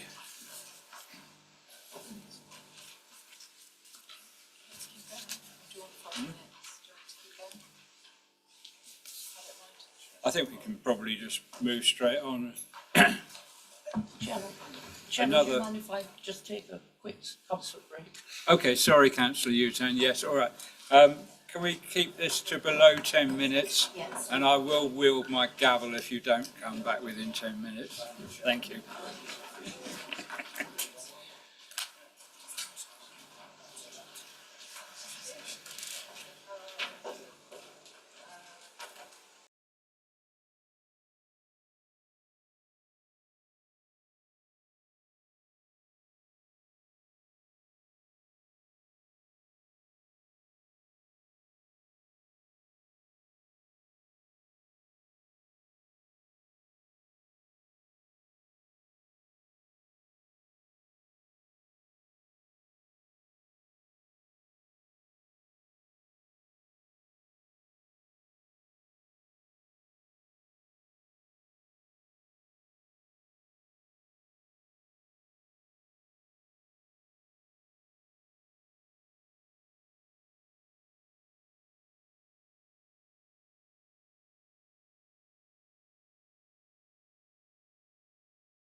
Thank you for that.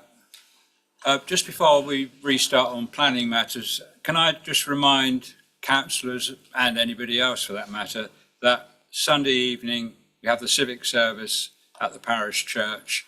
I hope you will all be present, and I hope if you see any other councillors between now and Sunday that you remind them as well. Thank you. Okay, so turning to business. Our next application is DC 231141, land north of Marches Road, Warnham. And ask the officer to present, please. Yes, thank you, Chair. So this application seeks full planning permission for the demolition of an existing barn and the erection of 5 dwellings. This application is reliant on a fallback position established by a prior approval application under reference DC 21/1878. All pre-commencement conditions have been discharged, and a Regulation 77 application that demonstrates that the prior approval development would be water neutral has been approved. So this prior approval represents a viable fallback to the current application. So just turning to the location plan, as you can see here, the application site as defined by the red outline is located to the north of Marches Road. The site is outside of any defined built-up area and is within the countryside in policy terms. As shown by the aerial photograph, the application site is surrounded by enclosed agricultural fields with belts of woodland to the northeast and south. A public footpath extends adjacent to the site, as shown by the dashed blue line, with an area of ancient woodland located immediately to the east, as shown by the yellow dotted line. So this slide shows the proposed layout of the site, comprising plots 1 to 4 positioned to the west, plot 5 sited to the north, and the 2 garage blocks located to the east. The proposed dwellings would be accessed by a central roadway, with areas of landscaping proposed to the frontage of the site and to the front of the buildings. So here are the elevations of the proposed development, which has been designed to reflect the rural location of the site and its former agricultural use. So this shows the development in context from the east. And these photos show the existing building on the site and the wider site, along with views from Marches Road and the access is shown at the top there. So this application, the application site benefits from an extant prior approval for the conversion of the existing barn to 5 dwellings. This extant permission is considered to represent a realistic fallback, which establishes the principle of development on the site. While the proposal would be spread over a larger portion of the site than the prior approval scheme, it is considered that the proposed development would improve the quality of accommodation and would offer improvements in energy efficiency and sustainability, as well as design. The proposal would result in no adverse harm to neighbouring amenities and would not have a detrimental impact on public highway safety. And furthermore, the proposal would result in no greater water consumption than the prior approval scheme, and therefore has demonstrated water neutrality. For these reasons, the development is recommended for approval as a departure from the development plan, subject to the conditions listed in section 7 of the report and the completion of a legal agreement. Thanks. Thank you. We have 2 speakers on this. Charlotte Catton-Gilt-Nain, please. Yep. And you will have 2 minutes. Okay. Good evening, councillors. The site benefits from permission for 5 houses granted consent under Class Q. All pre-commencement conditions have been discharged. A water neutrality strategy has been approved and the consent can now be implemented. The planning application which you are considering this evening has been submitted as an alternative to the Class Q scheme. It proposes the same number of homes and will result in 4 open market family homes and 1 self-build home which will be occupied by the applicant. The proposal will result in the removal of an agricultural barn that has a uniform appearance with no design merit. It will make use of high quality, local and more energy efficient materials. It will have a bespoke design which reflects the local vernacular and rural character of the site whilst responding to the surrounding landscape. Biodiversity enhancements are proposed to enhance the site's suitability for protected and notable species and provide an overall net gain for the environment. The scheme removes some of this hard standing and replaces it with new planting, which would be more suitable for local wildlife and plant species. The proposal will also result in an overall improvement to the condition of the ancient woodland buffer, which is currently covered in hard standing and gravel piles within the site. The buffer will be set aside for ecological enhancements, which will improve the health and connectivity through the boundary planting outside the designation boundary. The scheme also moves the built form further away from the ancient woodland. In relation to water neutrality, Natural England has raised no objections to the proposal, which will use less water than the Class Q scheme. It is therefore considered to be a significant improvement on the fallback scheme, and it is hoped you feel able to support the application. Thank you. Thank you. And we have Councillor Greg Maxim from Warnham Parish Council, and you will have 5 minutes. Thank you, Chair. Warnham Parish Council has serious concerns about the proposed development at north of Marches Road, particularly regarding traffic's safety. And while the speed limit is 60 miles an hour, our March analysis and surveys show frequent speeding, with vehicles reaching up to 92 miles an hour, would you believe? Traffic volume is also rising, with over 17,000 vehicles in a week. An additional 14 from this development would only make things worse. Access to this site we believe to be dangerous and due to poor visibility and difficult terrain, making it unsafe for both residents and construction traffic. Warnham has already met with its housing needs through 2031, with multiple new developments planned. This site wasn't included in the Warnham Neighbourhood Development Plan and does not meet the criteria for sustainable development. The proposal also fails to include bungalows, which are required by our W3 policy. We urge the Council to address these safety issues by considering a speed reduction for Winterfold and improving access visibility. We also ask that heat pumps, solar panels and built-in waste be included, along with soundproofing due to Gatwick's flight paths. Finally, we request a carbon plan to measures to mitigate biodiversity loss. And in summary, we believe this development to be unsafe, unnecessary and environmentally unsound. We ask the Council to reject it for safety and well-being of the community. Many thank you. Thank you, Councillor. Do the officers wish to respond to any points?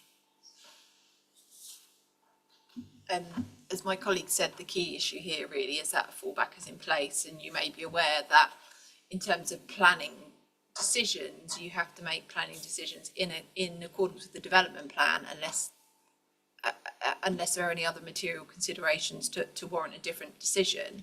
Obviously, in this case, you have a permitted development approval, so that sits outside of the development plan. What's permitted development? The government set various permitted developments, and permitted development has been granted for 5 homes. So whether or not you have the development before you, you will have some form of development because permission has been granted and that can be carried out. They've discharged all their pre-commencement conditions. So I think really what the key consideration is what are the material considerations of this one versus the other alternative which the applicant can implement. Is there anything to add? Thank you. Thank you. That's fine. Okay, Councillor Utan, your ward again. Yes, thank you, Chairman. I second all that the Chairman of the Parish Council said. I use Marches Road frequently. It is an extremely fast road, and I know where the access to this potential development would be, and it would not represent as being the safest access. If this were to go ahead, I really do feel that some form of speed restriction should actually take place.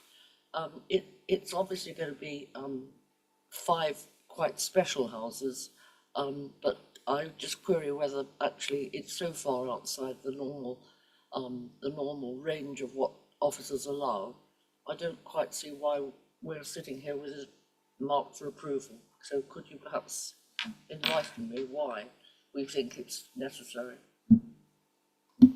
I would just refer to my previous comment, Councillor Utan, is that permitted development has been granted for the conversion of the barn on the site to 5 dwellings.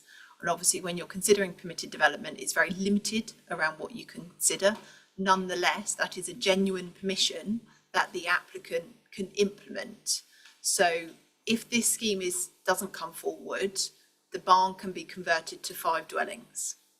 That is in place. All pre-commencement conditions have been demonstrated and they have demonstrated water neutrality.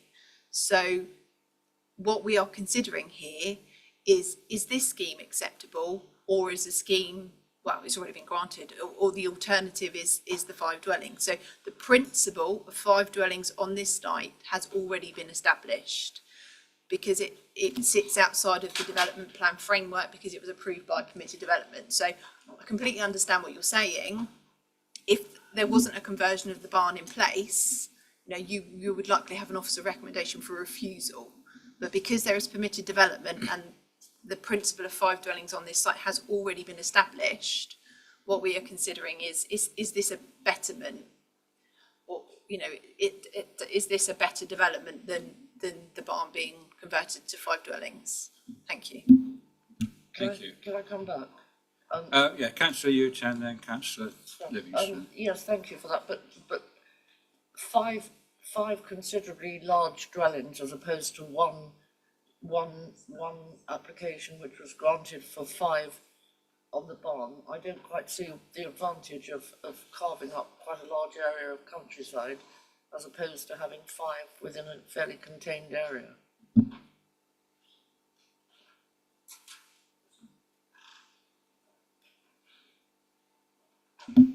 We'll review. My understanding is, and we can just have a look at the housing mix while there's further questions, is actually certainly those 4 dwellings are relatively small dwellings. They're not large dwellings. So I think in terms of the number of bedrooms, it's not significantly different to the conversion of the barn. But if we move on to another, I can go back to the conversion. Thank you. Okay, so we'll park that one for the moment, then Councillor Livingston and then Councillor Mercer. Yeah, this application is takes up a bigger surface area than what the barn does, I believe. So if we approve this one, we're approving a larger building area than the barn was previously there. Looking at that barn, I don't really think it's suitable for development anyway, even under the permitted development requirements. I don't think the applicant will proceed with it, in my view. Because who will buy something which looks like an industrial building? I think we just have to be mindful it is in place, and whether the permission has been granted for it. They've discharged all their pre-commencement conditions and demonstrated water neutrality. So whatever our personal view on it, it is a legitimate consent that they are able to implement if they wish. So we need to be mindful of that. In terms of the built area, you are correct, Councillor Livingstone, it is a bigger area. And so members need to weigh that up against the benefits in terms of a better design, in terms of the overall design and layout, and consider that against, converting the existing barn. So there is a balance there that members need to consider. Obviously, from an officer point of view, we'd weigh that up and we've considered it's acceptable. I'll just come back, Councillor Utan, we'll come back on the size of the units. So for the prior approval scheme, it was 4 2-bed dwellings and 1 4-bed dwelling. For the current application, it's 4 3-bed dwellings and 1 2-bed dwelling. So it's a change in the mix. So the prior approval scheme was 4 2-bed dwellings and 1 4-bed dwelling, and the current application is 4 3-bed dwellings and 1 2-bed dwelling. So it's changed. So it's in terms of bedrooms.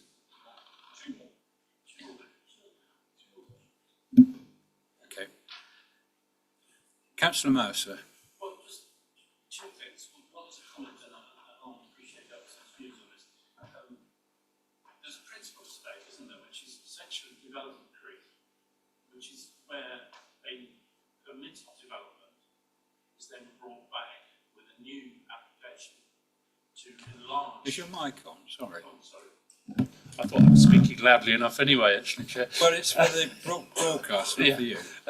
Okay, so development creep, where a permitted development is established, which is set by national regulation, not something we can do about that. Not in our plan, but then later the applicant comes back with a larger application, which we have to then consider, and essentially I understand officers have to look at the mitigation given within that larger application as to whether it's a better proposal overall against our planning principles than the original one. And that worries me because, you know, that could happen anywhere where there's permitted development, essentially. But the second thing was just specifically about the floor area. I think Councillor Livingston said that he thought the floor area was larger. I mean, it says that for the existing barn it's 450 square metres. I couldn't find anywhere in the report a figure for the floor area of the current proposal. Is it there? I don't think it is there, Councillor Mercer. Obviously, you've got the site plan before you, and we've explained the bed spaces. Just to comment on your point about permitted development, I don't disagree with you, Councillor Mercer. What I would say is before water neutrality, we had a lot of these applications, and it is challenging because, you know, it's in locations where you would not ordinarily permit development, and you know, it's in conflict with our spatial strategy. So we are always uncomfortable with these types of applications, but the government have put in place various permitted development rights which allow agricultural buildings to be converted without full planning permission, and this is where we find ourselves. So yes, the scale of the development versus the barn are material and something members should consider, but so are all the other matters, the design of the dwellings, the quality of the accommodation and the build. So they're all matters to consider, and you have to weigh all of that up. But I recognise the difficulties because us as officers understand that position. Thank you. Thank you. Councillor Minto. Just a bit of clarity actually, and I wonder if anyone else is stuck on this one as well. So the original application was to convert the barn and it would stay that size and all of the dwellings would be within that structure. They weren't separate structures on the plot. And this is now spread them out. But it's the same amount of living space or same amount of people that would potentially be on there because the bedrooms volume is about the same, you said. It's the same number of units. Same units. We've explained the difference in the actual unit sizes per bedroom, so it would be similar. There obviously is a very slight difference in the mix, but they are similar. Same amount of people, potentially same amount of cars. It's just spread out rather than one big box. Okay, thank you. Councillor Hogman. Thank you, Chairman. I mentioned that the first presentation was very good. I'm finding this presentation a little bit difficult. I mean, I guess I totally understand there's permitted development rights for a building. I guess I'd like to know the ridge height of that building, the amount of metres square it takes up versus this one. So is it a comparable size? And that hasn't come across. And forgive me, I'm reading the application on my phone. So I converted a building like this and it cost me an absolute fortune to get it carbon, to hit building regulations and the required level of insulation and the cost to convert that building to make it a habitable space actually sometimes make it cost prohibitive. For me, I think that the proposed development looks far more aesthetically pleasing than the converted barn. I think I'd far rather live in one of those houses than I'd rather live in a flat or shared occupied space within a barn. So to me, the proposed application does look aesthetically far better. I guess there's a scope creep. I'd just like to ensure that the amount of space being taken up isn't significantly more, and that the floor area and square metres and ridge height are within acceptable parameters, which hasn't necessarily come across from the officer's presentation quite so far. But if that can be put to bed, I'll be happy to support the officer's recommendation. Thank you, Councillor. Councillor Utan, did you want to come back? Yes, thank you. I think the salient point, as far as I'm concerned, is Councillor Livingston's point, which is that originally it was 5 units contained within one single unit, five accommodation dwellings contained within the barn, and this is now spread over quite a large area. So consequently, and bearing in mind the road, so I'm really not in favour of this application. I'm really not. Okay. Can I just ask one further point of clarification? The ridge height on that barn, is that roughly the same as the proposed houses, or is that? I mean, that looks very high to me. I just welcome guidance on that as well. We're just measuring the plan that was approved as part of the Yeah, 2021 application to bring you that figure, Chairman. Okay. In the meantime, Councillor Fletcher and then Councillor Ennis-Brown. I always find these applications really difficult. As Councillor Hogben points out, it's not an attractive conversion if you convert the barn. The reason that you put through these sorts of applications to convert is because it establishes a fallback position that then enables you to put in an application to develop some houses that people actually do want to buy. So as Councillor Livingston said, it's in effect it's a game of bluff. If we refuse the application, will the applicant actually go ahead and undertake the expense of converting the barn to create a not particularly good development, or will they not? If they don't, will they appeal? And if they were to appeal against the decision to refuse this application, I'd be interested in the officer's comments on the strength of the grounds for appeal. I think I would caution against taking a view that they might not implement the borough approval because they've got a legitimate consent. They've discharged all their pre-commencement conditions. So that the fact that they can implement it and there's no planning impediment from implementing it is a significant material consideration. So I would caution against kind of a personal judgment as to whether they may implement that or not. And my view is that's how an inspector would consider it. But the key issue remains is the conversion of that units to 5. The barn to 5 units a better development than the development for the 5 units you have before you. That's, in my view, that's the key material planning consideration. And whilst I recognise there are highway concerns, well, 1, they've got a legitimate consent for 5 units anyway, and 2, West Sussex County Council as a highway engineer have not raised any objection, as you could see in the report. So I think it's, whilst I recognise the concerns there, I do not feel that there's a reason in which you could substantiate a refusal on that basis. Thank you. Thank you. Councillor Ennis-Brown. No, I was looking at the original, trying to work out the original floor space of the barn on the original application, but I know the officer's dealing with that at the moment, so. I believe so, yeah. So the existing barn is 6.24 metres high. So we're just looking at the proposed dwelling, so members can compare that. I think it said it was 400 square metres, didn't it, the barn? So it's 400 square metres at 6.24 in height, or 450, apologise, that's the matter.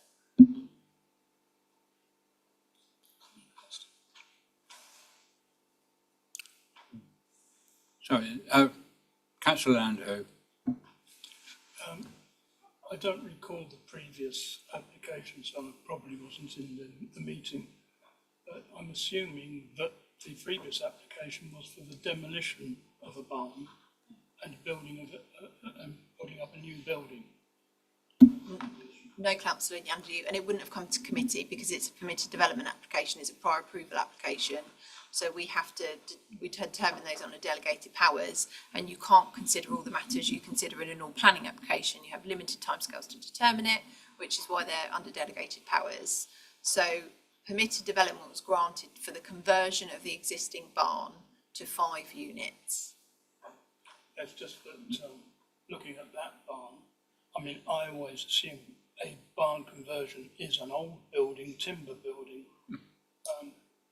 I don't see that being converted into houses, so I just assume that this it is would be demolished. Well, this is what the government allows. As I said, whether we like it or not, the government have introduced, in fact, they've just extended it, you know, they've introduced extensive permitted development, right? So barns, agricultural barns, utilitarian or whatever, can be converted to houses. We might not like it, but that is the position. Thank you. Could I ask Councillor the Chair? Holtman, sorry. Could Can I ask just what- let Councillor Holtman? Sorry, Chairman. I think there's a general feeling in the room that maybe certainly from the ward member that they don't like the application. I haven't heard anyone put grounds for refusal across, and I think the only grounds for refusal that I can see is if it is bigger, higher, or taking up more space, and we don't necessarily have them in front of us. So probably need to answer those questions unless anyone wants to put a recommendation for refusal across. Thank you. Yes, we've got the results in of the results. So as I said, the existing barn is 6.24 metres high, and the dwellings here are 0.5 metre higher. So they are higher than the barn itself. But what I would say, members, is, you know, looking at the height of a building in isolation it doesn't necessarily justify a refusal. You know, members would need to be confident that, you know, the proposed scheme is sufficiently more harmful, considering its design, which has tried to kind of look at a rural kind of farmstead character, etc. It is sufficiently more harmful than the barn, and also then weigh out the level of accommodation and things like that. So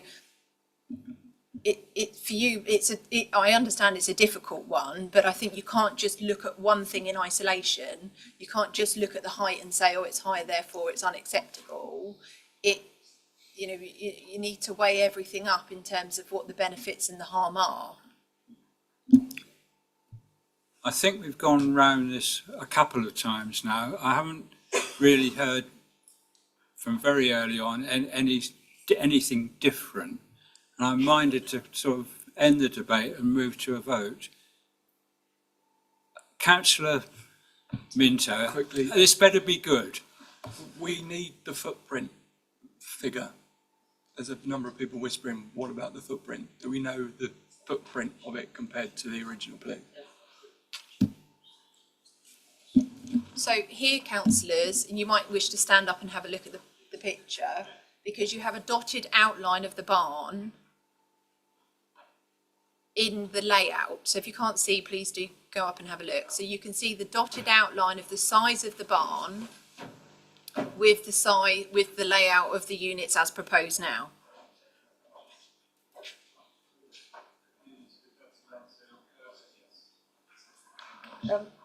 Chairman, please can I just query something? On that diagram, there are houses that are numbered. What are the buildings opposite the houses? The garages. Are they? Winter, then, I think we need to know the footprint relative to the first application. Service area. You can see it as a dotted line.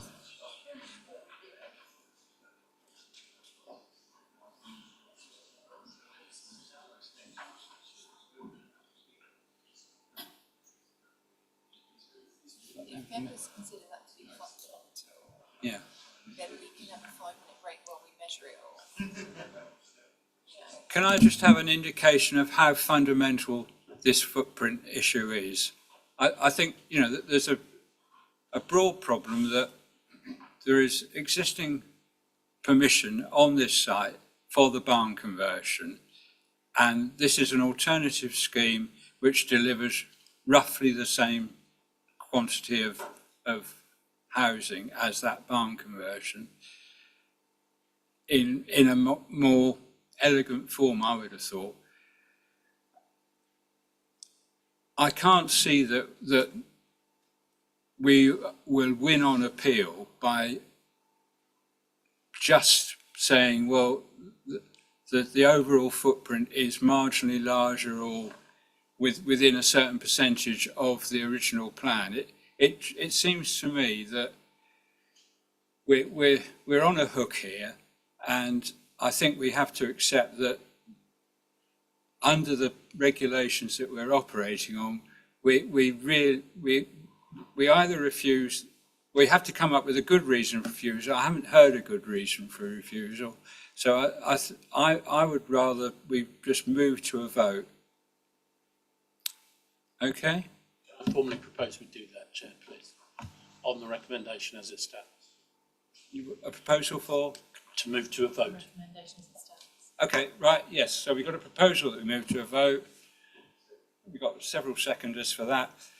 So the proposal is to accept the officer's recommendation on this one and approve this application as in the report. All those in favour?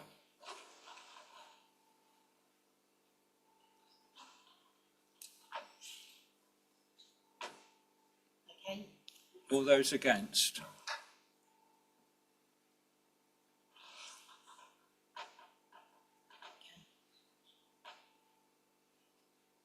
Thank you. Any abstentions? Okay, so we had 7 for, 6 against, no abstentions, so therefore the application has been approved. Thank you.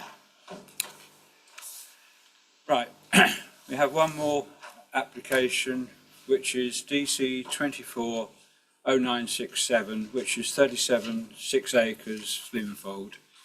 The officers would like to present on this one. Yeah, thank you, Chair. So this application seeks full planning permission for the removal of a hedge and timber fence along the northern boundary and the replacement with a brick wall and a close bordered fence.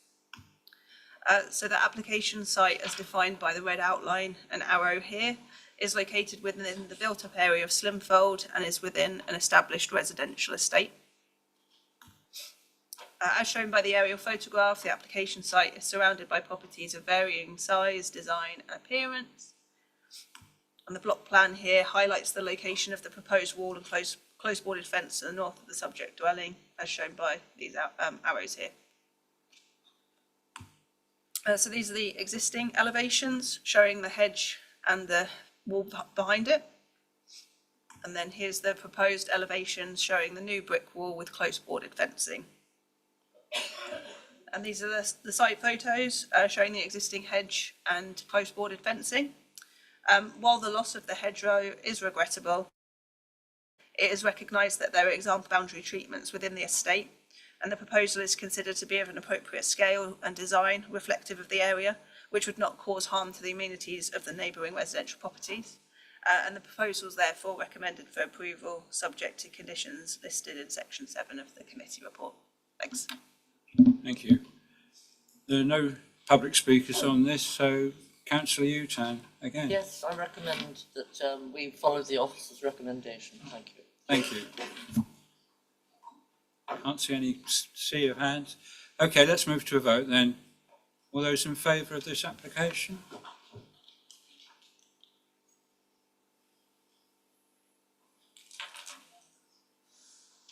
Any against? That looks unanimous to me. Thank you. It's unanimous. Okay, there's no urgent matters, so I'm closing the meeting at 4 minutes to 8. Thank you very much for your attendance.